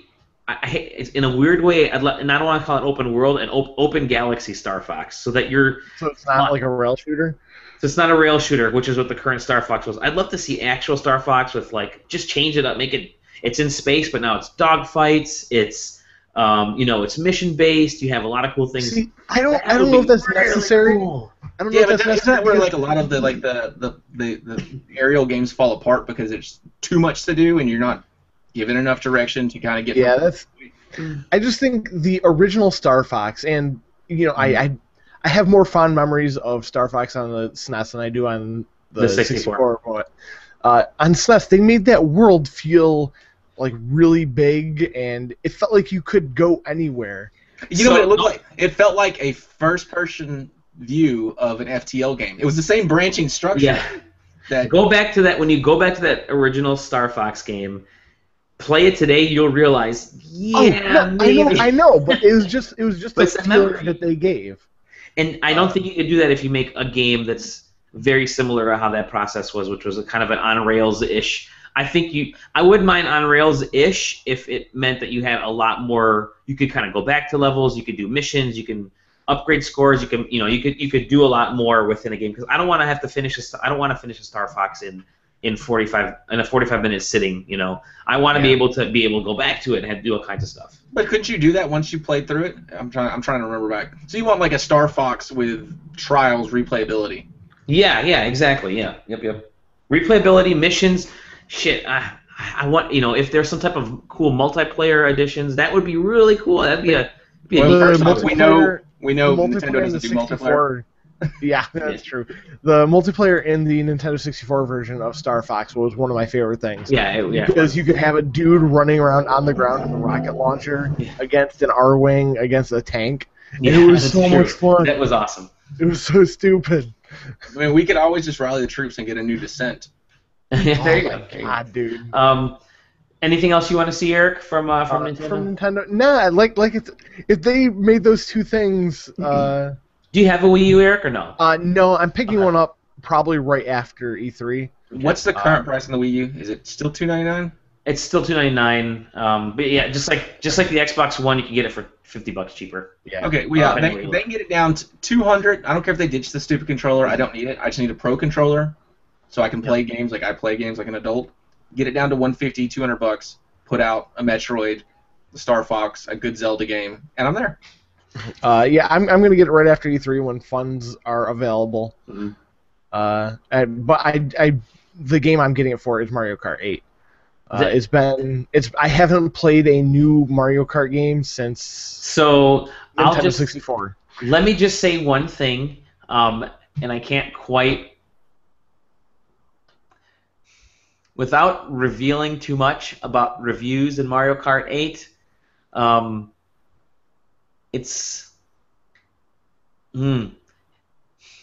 can I say this without spoiling my review?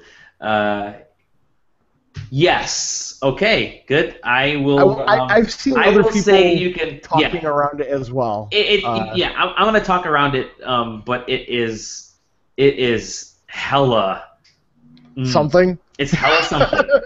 in not in a thumbs down way. Let's just say it's hella something in a different way. Yeah. I want to take it. I'll just say it. It's Nintendo finally doing things with Mario Kart that they should have done a long time ago. They've been trying to do. And so you're saying if he's going to buy a Wii U for Mario Kart, he might want to get extra controllers. Get those Pro controllers, yeah, for sure. Which are totally worth it. I guess it doesn't matter because and they're cheap. So you can get those Pro controllers cheap. Yeah. I'd only have one person who I'd play it with regularly, anyways.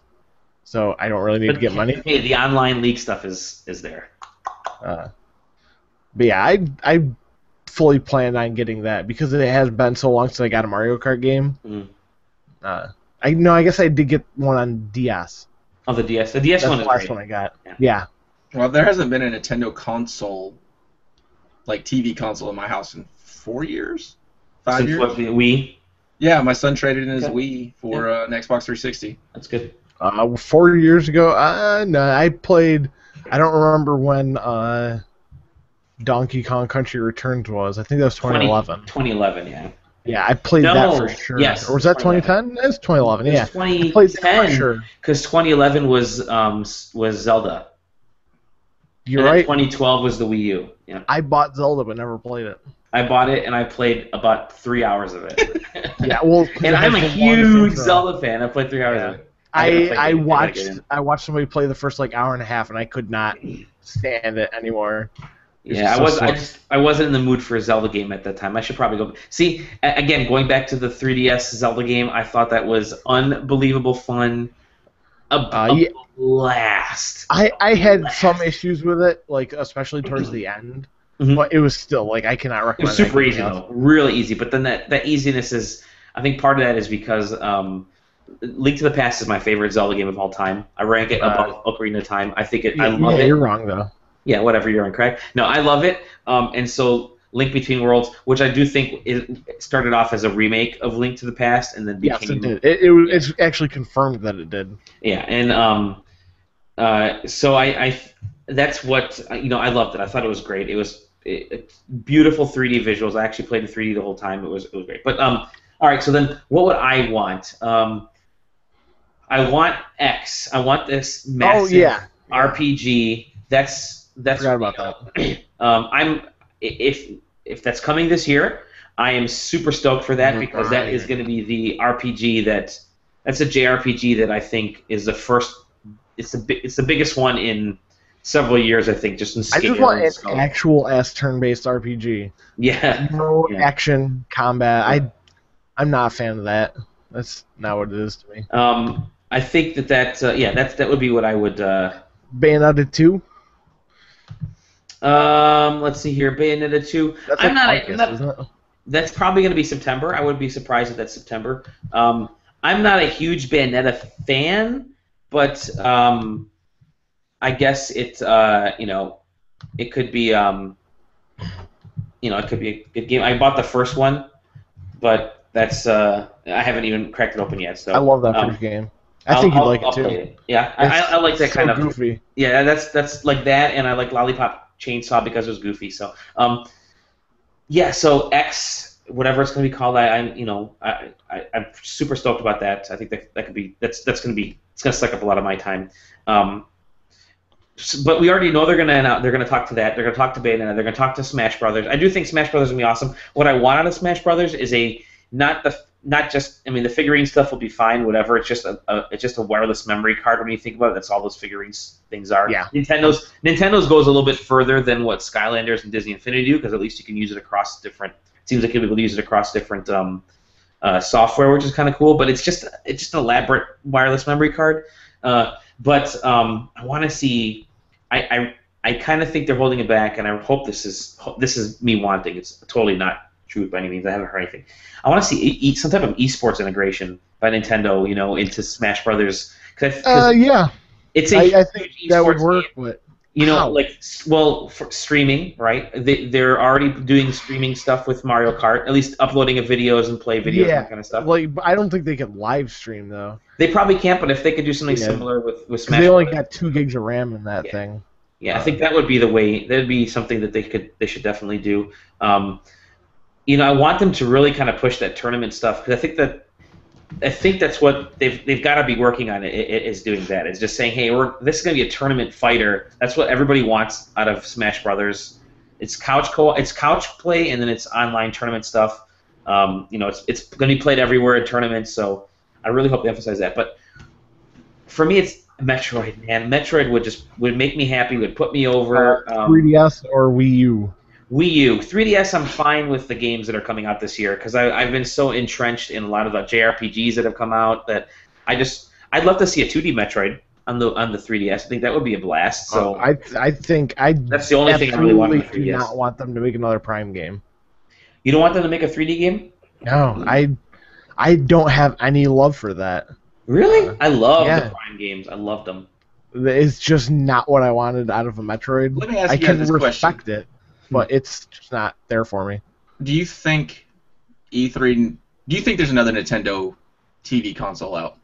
Yes, not this year. Probably 2 years. No, 2 years.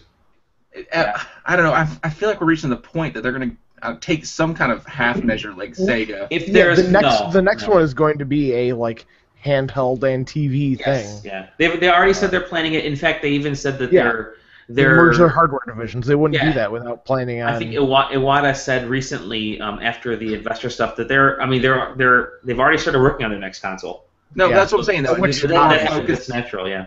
Well, what I'm wondering is if they're just going to focus on the handheld, and yes, you can output it to your TV in some various way, but they start spinning off these IPs to the other consoles. I think it's going to go, from what it sounds like, just the stuff they've talked about, they're going to go the iOS route. They're going to have one operating system, and it'll be account based, which isn't which is the way to do it. So if that's the case, then their goal, from what they've said recently, their goal is to make whatever devices come out, you'll be able to play either on the whole game or certain aspects of games, but it's an account based system. So you think we're going to see a Zelda game on Sony or Microsoft platform? Not for a long time, if ever, because Nintendo has the biggest pool of cash out of the three. Right, that's what I'm saying. But they could stockpile the cash even more if they were just ditch this console division, not the handheld, the console. People are bringing up that Nintendo has a pool of cash thing way too much, though.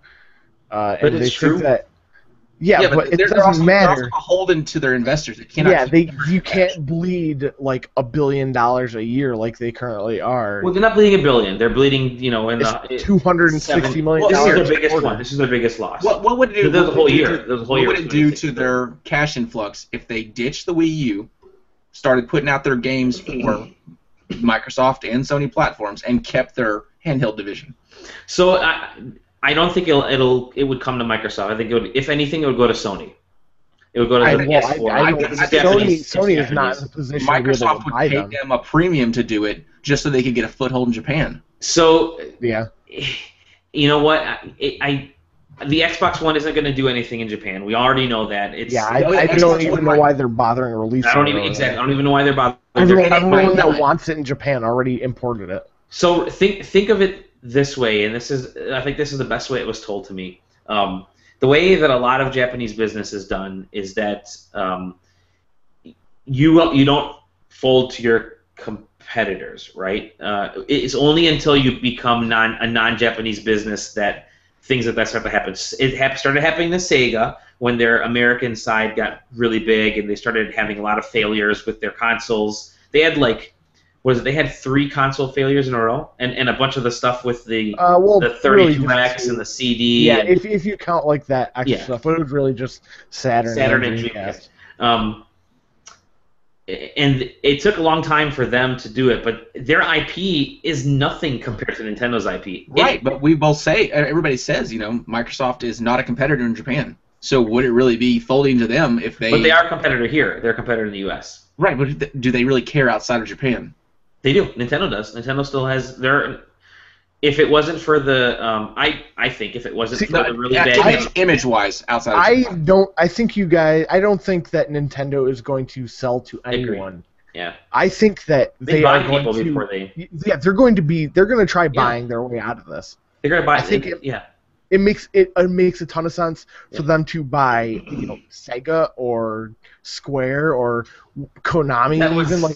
They somebody got brought that up this week too. Yeah, Capcom. There's like a half a dozen Japanese publishers that aren't doing great that they could totally buy. Mm-hmm.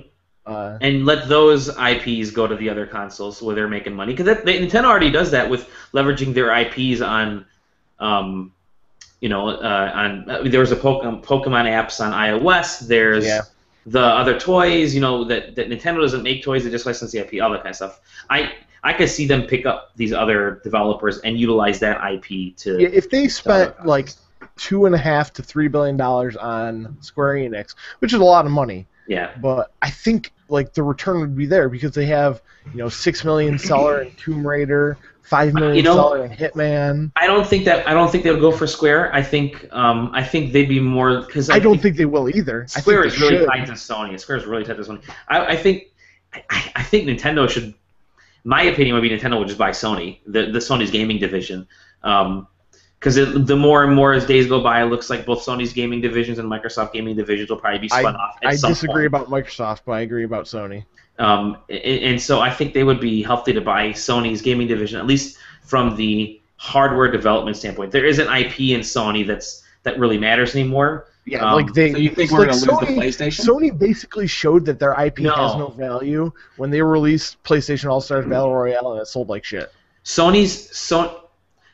wouldn't lose the PlayStation to our listeners and viewers. This is us just totally throwing stuff out of our The Nintendo PlayStation. The Nintendo. I think that could happen, right? I don't see that as Playtendo. Because the only reason existing until a future console. Developers are so hesitant about hitching their wagon to Nintendo in the last couple of years. It'll never happen. It won't happen for at least half a decade. And then what now? EA's not even publishing games on Wii anymore? On Wii U? Yeah, I don't think they're publishing on Wii U. They're publishing on 3DS, but not on Wii U. Right, because the 3DS actually sells games. Yeah, it does. What are they even releasing on 3DS? FIFA. Really? FIFA, I think there's one other game. Yeah, FIFA sells every year. It's like, why would they? Same thing with the Vita.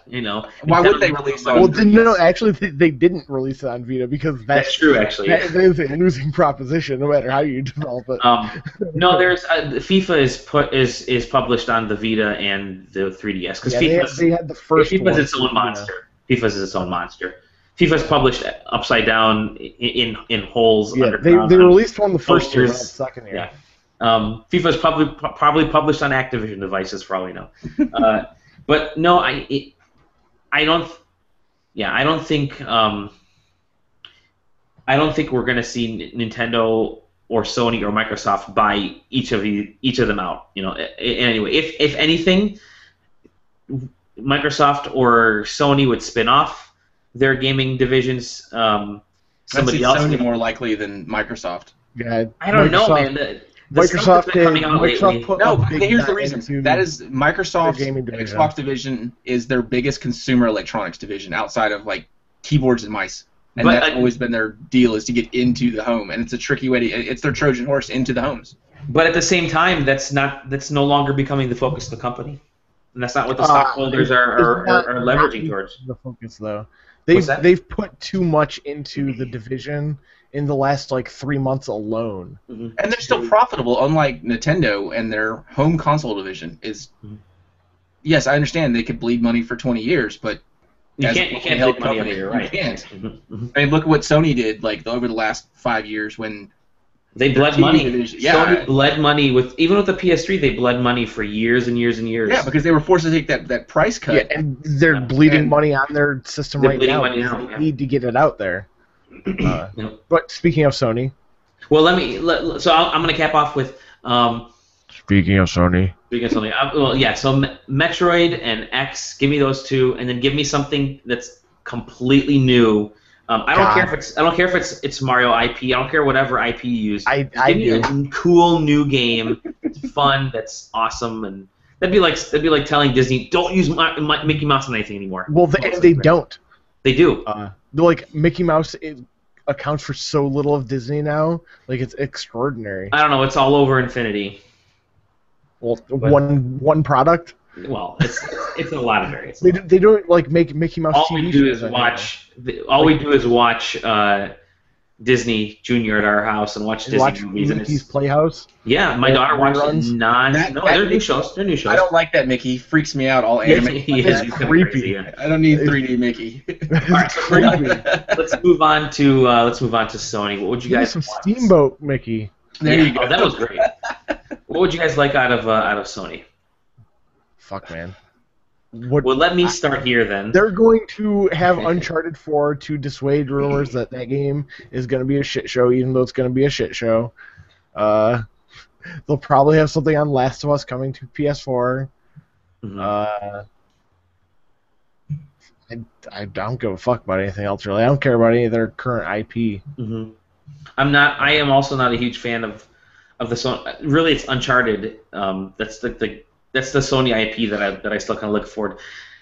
I don't want another Killzone. I don't care about another Siphon Filter. I don't care about Resistance. I think a new Siphon Filter would be novel, but I don't care about it either. I don't care about Metal Gear. I don't care about Final Fantasy anymore. And that ain't Sony. Kingdom Hearts isn't going to do it for me because it's appearing on all the consoles. Sony is in a tough position right now because they don't have IP. They've already used up their IP for this generation because they went through Killzone, they went through Infamous, they went through Little Big Planet on the Vita, they went through Mercenary, they went through Resistance, they went through all this stuff really recently. Yeah, I suppose they will have a new Media Molecule game. I think that'll be unveiled this year, but I want games, and I don't want to have to create them as I'm playing. That's the one thing that kind of turns me off with Spark. With games like that. You are a creator as a person. Yeah, my whole job is to create nonstop every day. So when I come home, I don't want to have to create. I want to just take it in, enjoy it. I don't want to play other people's crappy levels because, sorry, Disney Infinity, the big part of it was you could do the whole toy box and create your own stuff. Have you played any of those? They're horrible. They're garbage. It takes months for a good user created thing to pop User created stuff, exactly. User created stuff is not that great. You need usually the people making the good stuff are the people that don't do it for a living. I mean, it's like when Casey was a bartender. If she walked in the door, I was like, "Hey, could you give me a beer?" She's like, "Throw it at me." I mean, you don't want to do your job when you get home. Exactly. And most of the talented people are already doing it for a living. And so I mean, I don't know what I want. I don't want to see Wipeout. I could care less about Wipeout. And I mean, they ditched Gran Turismo. Yeah, they just I don't care about other old IPs coming back. I care about Crash Bandicoot. That's something we need to kind of talk about. Is Sony is in a real shitty position with first party studios. Yeah. Every single first party studio that made a game for Vita shut down. Mm-hmm. So now they don't even have anybody left to make a $15 downloadable game for them. Well, their big tentpole right now is Drive Club. Oh my God! Let's not even talk about that. The launch game that was supposed to make me buy one. I mean, I swear to you, if the PlayStation 4 did come out first, I don't know if I'd have one right now. Mm-hmm. I bought it to play Battlefield with my boys, and that's pretty much why I bought it. I bought it for Assassin's Creed. I bought it for the tons of indies and stuff which is on there, which are fantastic. I know, but if it didn't come out first, I don't know if I'd have both. I'd have the Xbox because it's my platform of choice. I like the rumble triggers. I like all that. But outside of Don't Starve and Resogun, I don't know if I'd be happy if it didn't come out first. Outside of Resogun, because I played Don't Starve a year ago on my PC. Yeah, I mean, and I think they're kind of. I think the big thing we might see from them is the announcement that they're a 2.0, like their next. Oh, what was it called on the Xbox when they put out their 2.0 version of their interface? NFC. Yeah, I think we're really going to see something from Sony. I mean, it's functional, but it's still drab. It's drab, and it's very boring. And everything about that system, it's like screams. It reminds generation. me like even the button press when you turn it on is the same beep that the PS3 had. Well, you ever use one of those touch tone jukeboxes in a bar? Where you're swiping left and right and up probably. and down. Yeah, I mean that's kind of what that feels like. Yeah. It's like a slightly prettier NXE, but still has the same functional problems of trying to swipe across the 18 screens to get to the game that you're trying to get to, or I don't know. Yeah. It's still drab. I don't know if Sony's going to do something altogether new because they've been running on this basically the same interface for 7.5 years now. Yeah, I mean it's XMB but with bigger graphics. Yeah. As for like new IP, they don't really have the money to they're using develop and market a brand new game. Mm-hmm.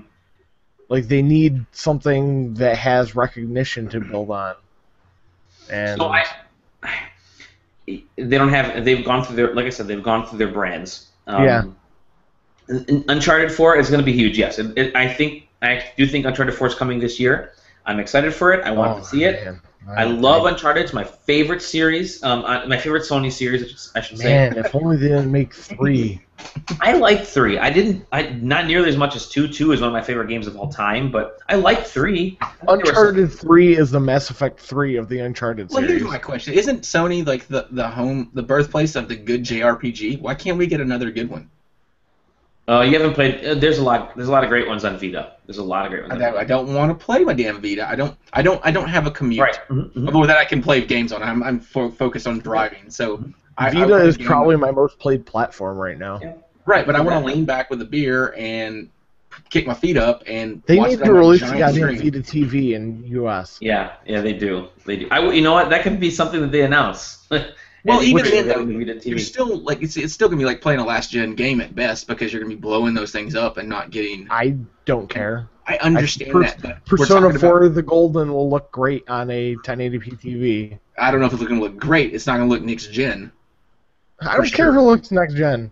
It's current gen. Why did we drop thousands of dollars on all this next gen equipment? Vita is not like any kind of next gen. That was released in 2012. I want a Secret of Mana game or something, or Resident Evil. I don't know, something that's. So I don't want any original IPs. I mean, I don't want any like existing IPs. Right, but I want something in those veins. Okay, so you want that kind of level of stuff. So they're doing a new Parappa. Parasite. That's going to be unveiled. Parasite, yeah. Parappa's going to be unveiled at E3. You think so, Parappa? Yeah, it's going to be like a $15-20 game, but I think there'll be a Japanese exclusive on the PlayStation that'll be announced. Rockstar's agent. Well, from like Square or someone like Last Guardian PS4. That's never coming out. We all know that. Isn't that part of the problem? Sony's lost all their exclusives on Metal Gear and Final Fantasy and things like that. That was like the big thing that kept people coming back to them. Now, granted, they're still purchased more on the PlayStation, but they're no longer exclusives. Exactly. Yeah. I've said it like 3 times before, but if Last Guardian doesn't hit at this year's E3, it's never coming out. Yeah, I gave up on that PS4 game. Yeah, I kind of did too. But I think everybody kind of really gave up on it. But yeah. Sony, I don't give a fuck about Sony. Like their first party games are blah. I'm not regretting my PS4 purchase, but it is definitely my least played console right now. The conundrum I have with the PS4, and it'll happen with the Xbox One here shortly, is how little I'll be purchasing games, because I do have PlayStation Plus and I have Live, and I get free games all the time. So there hasn't been a need for me to buy any games for the PS4. I haven't bought a game for the PS4 yet. haven't spent $1 on the PlayStation 4 outside of the games that are outside of PlayStation Plus and buying the console.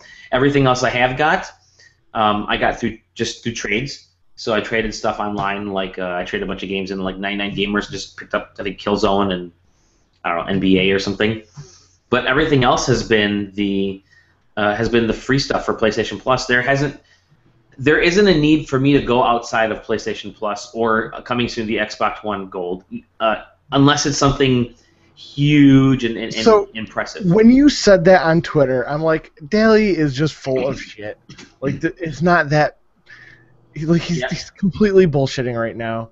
And then I looked at my games played. Yeah. And I'm like, the PlayStation Plus hang on games. a second. I haven't bought a game in like 5 months. And so there's nothing wrong with that for us as players, because we're gonna find one game we like and we're gonna play the crap out of it. It's Resogun or Don't Starve or Halo or whatever it is. Like, they've Outlast came out and yeah, exactly. So there is stuff coming out for the consoles, and I said this is going to happen to the Xbox One as well, where people start to rely more on the free stuff that's delivered to them because of their subscription, and that's fine. That's what these subscriptions are providing. Because they're not going to feel compelled to buy a new game exactly. I mean, I had the same way. I bought a copy of Madden just because I'm an idiot, and I already owned it on the previous. And console. we're Madden folks. Yeah. I bought on the Xbox. I bought Peggle and Titanfall. Mm-hmm. And then on the PS4, I bought Battlefield because it was out first. Mm-hmm. Well, the PS4 was out first. I bought Battlefield and Assassin's Creed. Now I bought those two just because they were the. Sure, that's what was out. Yeah. Yeah. So I mean, that's all I bought really, other than the free to play games. My PS4 games are Assassin's Creed 4 and Need for Speed Rivals. I did buy Rivals. I didn't buy it. I got it for Christmas. But I still haven't even played it, actually. Yeah, there's 4 games that I haven't played. I think I have Rivals and I haven't played yet either. Yeah, for Xbox One, I actually have a few games because I upgraded Call of Duty Ghosts, which I play more than Titanfall now because Titanfall just doesn't do it for me anymore. Yeah, it's dying on my vine as well. Well, I'm really looking forward to the private lobbies where we can all get in and play against each other. I know exactly what you're going to say right now, Eric, about Titanfall, and say it because I'm 100% agreement with you. Which is that I want a campaign? Exactly. I want a campaign with Titanfall. Did you play the campaign in Battlefield? No, because it absolutely sucks. Yeah. I don't know. I don't need the campaign. I enjoy shooters. I get on to play with friends and then put it down and go play something else. If Call of Duty, which is a game I don't even really like anymore, but I still buy. If that didn't come out with a campaign every single year, I wouldn't buy it. The same here. Yeah. And Battlefield is like that started as a multiplayer only game, so it's kind of different for me. Like I buy that for the multiplayer. Well, and maybe it's different for me because I'm not a Twitch shooter. I'm not good at just doing the shooting part. I make my bones going around and doing the ancillary portions of Battlefield and things like that. So I'm not saying you have to like campaigns. No. I understand that. It's just, but with Titanfall, I was presented with this world in like part of the reason that I want a real campaign is because of that dumb, kind of bad campaign multiplayer they did, where it teased me for 3 or 4 hours about stuff happening in this world that seemed like really vibrant and really cool, and these splash screens going into all the maps, like really great art drawn, and just made me want to, like, why the hell is there giant dinosaurs running around in the background of this planet? Like, what is going on here? Buy Battlefield 2 and find out, or the Titanfall 2 and find out. Yeah, see, like, I fully expect them, if they make a Titanfall 2, which, dog, they are, I think there's going to be a campaign in there. No, I think it'll be a campaign, and I think it'll be built something like a Halo, or not say a Gears of War type campaign, where you can play it alone, or you can play it co-op. Yeah. And I truly think that's going to be the way it goes. And it isn't insignificant that the time they decided to cut their campaign, which was, roughly a year and a half before release, was when one of the 2 studio heads left. And, like, the guy who was usually in charge of the single player. So, like, that is probably why they didn't have it in this game, and because time and money prevented it. But moving forward, I think they absolutely have to have one. Mm-hmm. Just so they can hit that checkbox, if nothing else. I think it was a half measure this time, but I think $60 for like 15 maps, and I'm not really keen on that game. I think it was really fun, but I don't know. I don't want to disparage it too much.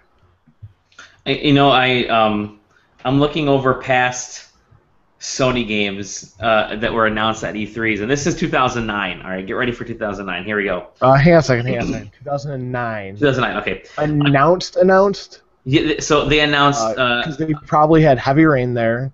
No, here we go. Ready? It's Uncharted 2. Mag. Well, yeah, that wasn't announced there though. Mag. Agent. Yep.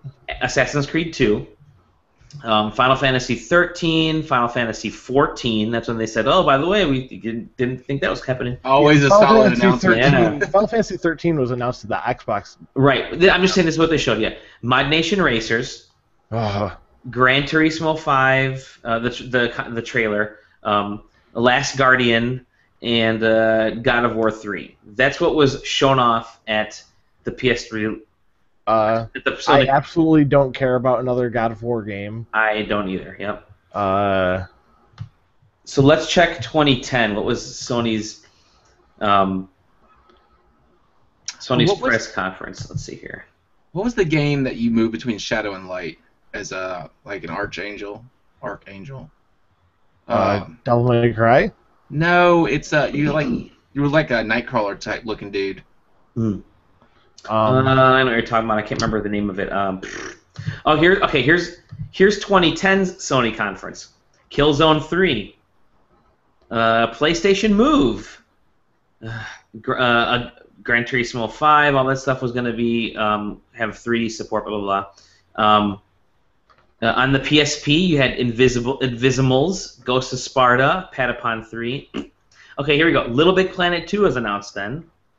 And PlayStation Plus. Oh, that was the infamous year of the shitty PlayStation Plus. Yeah. Well, when they first when they had all the issues. Exclusive content for Dead Space 2, Medal of Honor, Assassin's Creed 3, whatever beta, or 2 Brotherhood. I don't know what it was. Mafia 2.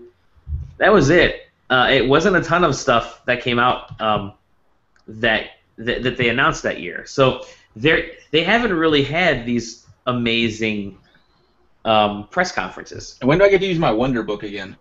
Yeah, right. Yeah, I'm not too bullish on Sony. Yeah, I don't know what to expect from them right now. I mean, they just released a new Vita. The PS4 is still selling like hotcakes. They just announced like all their slew of indie games, so we don't really have to. We're not going to expect that at E3. Yep. Yeah, I mean they're not going to be able to ride the same train they did last time, which was just throw in Microsoft. You can still buy used games and their trump cards have been used up, and they don't have like their biggest trump card of all, which is Jack Tretton. Mm-hmm. Yeah, and Kevin Butler. Yeah, well, I don't give a fuck about Kevin Butler. Yeah, and 2011 had Uncharted 3, Twisted Metal, and a couple other things. So Twisted Metal is a good game. Yeah, but you don't need another one right now. I think that's dried up as well. That's never going to happen. We need a new Road Rash. That's what we need. Well, it's coming. Yeah. It's called Road Redemption. Was it Kickstarted? Is that what was it? Yeah. Kickstarted? So I don't really know what I want out of Sony. Maybe I just want to see more classic style platforming games. I don't know. Japanese games, Japanese IP. I don't want to see JRPGs because I have my portables for JRPGs because that's the only place I can actually. Good job ripping my TV away from my family to actually sit and play JRPG. I can't help but you have that problem. I have a TV set up just for that. So now I have a TV here as well, but I hate staying upstairs because it gets really hot no matter what, and I like hanging out with the family. So I actually love my family, John. Yeah. I know I heard that joke before. No, I don't know what I want from Sony. I get indies, great. Indies are awesome. That's fantastic. But indies don't sell me on a console. Indies are like they're the sprinkles and the cherry on top of the 2 scoops. But I need those 2 scoops, and I don't have those 2 scoops right now. Yeah, and God of War isn't a scoop unless it's something that's so unbelievably amazing that completely changes God of War. God of War MOBA. No, I don't want a mobile game. That's the list. God of War in a new setting, like it doesn't have to be. Yeah, maybe. Yeah, maybe it's time traveling God of War. I don't know. It could be a different God of War because there's that 900 could work. religions and beliefs in the world. Now there you go. Maybe it's Roman. Maybe it's Indian. Maybe it's dude. Aztec. Like Indian would be great. How would like ancient Egyptian. Native American? How awesome would that be, right? Yeah. So there could be options. I want to move on from Sony Maybe because I don't care about them. That's it. So, do you guys want to talk about any of third-party things? What are some of the third-party things you want to see? And then we'll kind of finish. Deep the show Silver is announcing 2 new properties. Mm-hmm. So I'm excited to see what those are. You're heading up the Deep Silver stuff? No, Ben is. Ben is okay. Yeah. Let's see. How about Activision? Are they going to announce anything new? They have a new property that they said they're going to announce. Okay. And Skylanders, The Awakening. Skylanders, Destiny, and whatever else. The other. Yeah. And you know what? So far, I am not even sold on Destiny. I was sold on it, but I got unsold because Titanfall didn't do as much for me as I wanted it to, and I kind of put both those in the same space. Well, you shouldn't. But I just they're different Borderlands, except sure. I played a lot of Warframe a couple months ago, and what Destiny looks like is Warframe with a bigger budget. Warframe is, I've heard it said the best, which is Warframe is the multiplayer from Mass Effect 3. I go kind of. It's more campaigny than that. Sure. But yeah, that's a decent way of describing it. But Activision, they always rely on like one franchise, and now they have Skylanders and Call of Duty and Destiny. So, we're getting you and I are both fans of the Transformers games. The new Transformers games come out at the end of June, actually. Yeah. So I'm kind of excited about that. If they're as I like the last 2. They were great, fantastic, fun games. So. I think you and I are maybe one of the only fans of those, right, Eric? Yeah, especially going back to the original War for Cybertron. Yeah, exactly. Yep. I know it's too soon, but I'd love some more Diablo 3 content. They announced that the Ultimate Edition or whatever. So many new consoles. Oh, for consoles. Yeah. I'm talking about for PC. I want something to go. Yeah, I don't care. That game can go eat a dick. Guitar Hero. Anybody? Yeah, none of the hero games are gonna come back. It's too soon. Is there a date for the third piece of StarCraft 2? No, but expect the last one came out last March. There'll be an announcement at BlizzCon this year that it's coming towards the end of next year. Yeah, you won't see any Blizzard news at E3. You only see them at BlizzCon usually. Unless it's something to do with console-based. A non-major property like a new Lost Vikings. Which is kind of speculated right now with how they release the free, Lost Viking MOBA. EA, I want more Mirror's Edge 2 news, but I think that game was shot in the ass by Battlefield 4 being a colossal fuck up. There's going to be a ton of Star Wars games. Star Wars Battlefront, Star Wars Battlefield. What do you think the odds of the next Battlefield game using, at least on the Microsoft side, using their server architect? 0%, because EA is dumb. I mean, I know Titanfall had like a couple isolated issues during the launch, but nothing near on the level of the Battlefield fucking clusterfuck. Yeah, Battlefield needs to be rebuilt from the ground up. Yeah. Although, here's an idea: Battlefield Bad Company. I would love a new Bad Company. Battlefield Bad Company 2. John and I both agree on this. It's like one of our favorite games of the last. What if that was announced as like a Sony exclusive? Battlefield Bad Company. I wouldn't really care because I'd play it. Yeah. I have both consoles, but I wouldn't see them do it. But Bad Company 3, I just for the commercials see them make fun of Destiny and Titanfall. I want something to recapture the Battlefield Bad Company 2 goodness. The multiplayer goodness that had. I want to see. You know what? I love the Dead Space franchise. I'd love to see like a real 3. Yeah, 3 wasn't great. I love the crafting of the first 2 Dead Space games because they were kind of fun. The crafting of the third one wasn't that great, but I'd love to see a new Dead Space game. Let's see, the last one came out in 2012? or It 2011. was 2013. No, it's 20. Was it? That's 20? There was a new Dead Space game in 2013. January of. Wow, so it's January 2013. Wow. Yeah, You're because right. that was when they were all about their True. microtransactions. Yeah, that's right.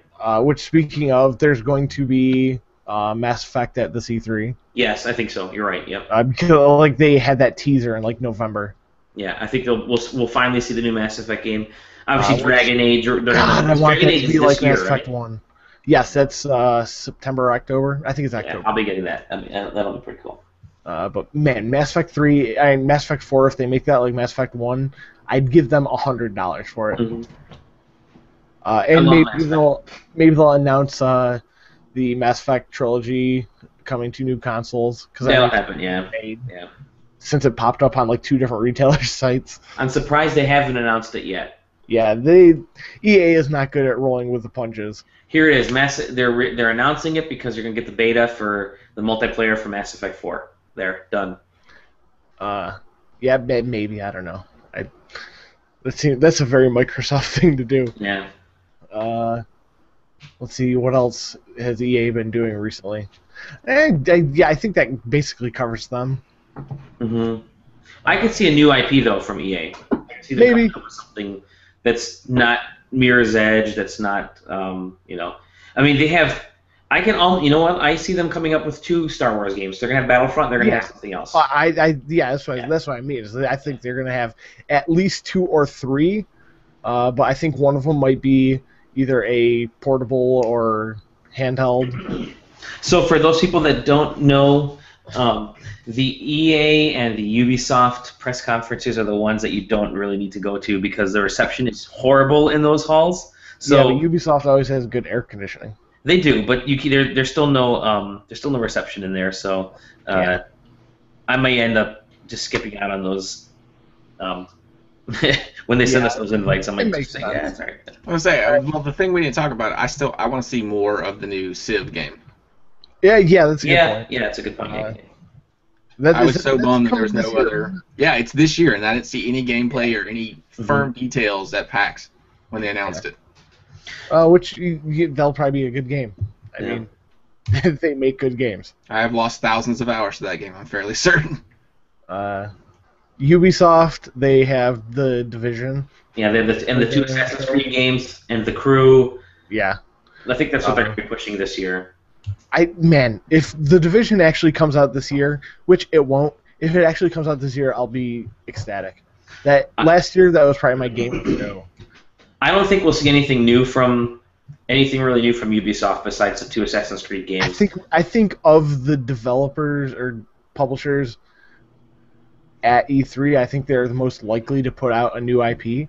You know what? They may. Let me take it back. I see them using the UbiArt platform. Yeah, I think they could announce like a few more indie games like that. But I mean, they seem to be the only one really taking chances on new big IP. That's true. And good on them for that.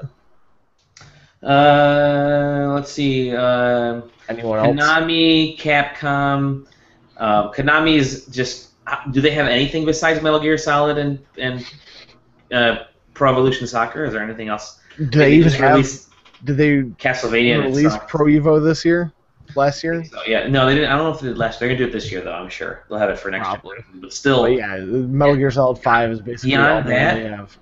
Midway. Midway. I'd love a new Mortal Kombat. Oh, you mean not Midway, but Warner Brothers? Yeah, Warner Brothers. Yeah, I think that's probably going to be announced too. Yeah, I mean, and that had probably one of the best single-player campaigns of any fighting game. Yeah, I played through that game twice. That's a great point. On Vita. I think that game, the new Mortal Kombat game, will be announced at one of those 2 stage shows. Yeah, probably. Because that's. I think Warner more Brothers than likely it'll be at Sony. Yeah, I mean, this will be the first fighting game. I mean, Killer Instinct to a degree, but the first big mainstream fighting game that will take advantage of Twitch streaming and all this integration that's built into consoles. I don't know about that. Which one? Injustice on the PS4 do that? Injustice is on PS4, isn't it? Is it out? Yeah. I don't think it is. Is it? I thought it was. I'm checking right now. I thought Killer Instinct was the only fighting game out. It's right? out on PC and Vita. I think it's out on Vita. It's out on PS4. Yeah. Is it? Jesus. Injustice Yeah, Ultimate but Edition. Yeah. Yeah, but it missed its mainstream mark. Yeah, I didn't even know that was out. It's because everybody bought it on the other consoles. Yeah, I think we already had it. Yeah. I got it on PC like forever. Oh, they did ago. put out the Ultimate Edition on PS4 as like Yeah, kind of like yeah. a slip in. But it would be good to see like a Street Fighter or a Mortal Kombat, something with a big base to come out. They'll probably have more Batman. Will they have? Do you think they'll have Street Fighter 4, the newest Street Fighter 4 on next gen consoles? Do you think I don't know. I mean, that's one of the Man. 360 games they're giving away this month. The arcade one, but I mean the ultimate, the Ultra one. Street I mean, I Fighter would put it 4 past Ultra. Comcast or not Comcast, Comcast. Capcom, because I mean the way that they milked Street Fighter 4, Super. Well, dude, I'd be happy if they put Ultra out on like Yeah. Xbox One or I'd buy PS4. it. That will be my primary purchase for that. Well, then, but that requires me buying a new fight stick as well. Yeah, I just want them to release their. I want them to release their printed circuit board so I can build my own There you go. again. Is there anybody else out there that there's not going to be a new Mega Man game? Maybe they'll remake. You know what? I wouldn't be surprised if they remake Rescue Rangers because they did WayForward, did DuckTales this past year. That seems like it would have been announced at PAX East. Yeah, maybe you're right, but yeah, that's a good point. You never know; they might throw that in there. Yeah, that's not a big game. That's not like a get. It's not a get; it's just something that's just kind of fun and quirky. We'll DuckTales see more Witcher 3 and Cyberpunk. What about Bethesda? Are we going to see Fallout 4 this year? Man, that's like the eternal question, isn't it? That's the biggest question. Yeah, I think so. I think we will. Yeah, I think so too. Because what else are they doing right now? I mean, they're not going to show Elder Scrolls. They're certainly not riding high on the Elder Scrolls Online train. Yeah, I mean that game's already out. What other games? What was the Human Head game? What was the game that Human Head was working on for the Prey 2? That's never coming out. Unfortunately, you and I love that game too. We sat and stared at the video, the B-roll, for 3 or 4 times in a row. I am still pissed about that. And Yeah. when Arcane, whatever they're doing. Oh, yeah, Dark. What's that game? Well, they got 2 things going. Dishonored 2, right? Yeah, one of them is that, and the other one is they're supposedly working on Prey 2, but they're going to make it a System Shock 3 inspired game, which I thought was funny because System Shock 3 was never a game. Yeah. But they said they're going to make a game inspired by that. Yeah, I would love for a new Fallout or a new Skyrim because Skyrim's going to happen. I'd say Fallout. Yeah, well, I understand that, but I think Skyrim is probably I put the most hours into a console single player game last year. Oh yeah. I mean, 3 years ago. 3 years ago, 2011. Yeah, it was like Lord, 11. Yeah. So it's No, going to be I love that game 3 so years. much. And so Todd Howard manages those games, right? So he worked on Fallout 3. Before then, it was Morrowind and Oblivion and Fallout 3. And then 3 years after Fallout 3, it was Skyrim. And now it's been 3 years since Skyrim. They have to announce it Fallout 4. I think it's coming out this year. Yes, I think it's coming out this year. Yeah. Man, this year is going to be if it comes out this year, it'll be on one of the 2 main stages. It'll be on Microsoft. Yes, yeah, it'll be probably Microsoft stage. I'd say Microsoft, yeah, because they had a strong partnership. Yeah. And, man, fuck. That has to happen. What else are they working on? If half the games that are scheduled to come out this year, it's going to be a great fucking year. Yes, exactly. We got so much to talk about too. I mean, there's going to be leaks over these next 3.5 weeks. And also, don't forget about what is that? Horizon whatever that third-party conference was. That's for indie games and stuff. Yeah. There's always some cool stuff across the street from E3. There's always some cool stuff there. Yeah. I want to see what comes out of that because last year it was the bombshell of Fez 2 and and we know that happened there. They're gonna have Fez 2 again this year, and Phil Fish is gonna say, "I'm working on it again." He might hop back in. I'm back, bitches. I can't wait for Transistor. So soon. Transistor. What that comes out next week? Is it next week? 7 days. Wait, it was so good at E3. I mean, at PAX, it was so good. Well, let's pack this up. We've been on this bad boy for a couple hours, at 2.5 hours, and It's been a fantastic time. We didn't get everybody on here, so we'll have to have a further show down the line, and I'm sure we'll do it probably next week. But again, gentlemen, thank you very much for gracing me with your presence this week, this wonderful evening. Glad to be back. Thanks to Steven and Tom, who hopped on for a bit, and anybody else that was on that I missed, and anybody that didn't get a chance to hop on. We'll have more of these bad boys. So I am so very much looking forward to going to bed right now. Yeah, same here. So before we get off the club bed, Eric, where can they find you? LMM everywhere. LMM. John, where can they find you? At John Perry, everywhere. You can find Steven at Steven Strum everywhere, or some places, really, only on Twitter. Tom doesn't have Twitter yet or any social media. Yeah, he doesn't yet. How? Yeah, we'll get wrong with him. We'll fix him. I'll take him under my wing. There you go. How is that a thing in 2014? He's been smart. The government is not watching him. There's been a whole rash of people talking about the decline of Twitter because the way we're using it now is a whole lot different. And I agree with it, but at the same time, when I hear somebody say, I don't have a Twitter in 2014, I'm like, my dog has a Twitter. And you can find me at Dolly Domovsky. And then find the site at SideQuesting. And then please visit us, SideQuesting.com. If you're listening to this, we're kicking off Season 6. We'll have the new site will be up here hopefully in the next few weeks, right? Hopefully right before E3. Come check us out on Facebook. Check us out on Facebook. Like us. And we'll have a lot more contests and stuff. Subscribe up here. Subscribe up there. We'll do a lot more of these bad boys, and yeah, it'll be a lot of fun. And check out Eric's show. You got to embed it at some point, Eric. Put it somewhere. Yeah, not just tweet it out. It's so much work for such a low effort show. Yeah. Oh, and if you have suggestions for games you'd like to see on community night, please let me know, and we will try and get as many people in the community and on staff involved. Yeah, we'll get the community nights going here for sure. All right, everybody. Thank you very much. We'll see you guys in the next side quest. We love you. Peace. Bye. Peace.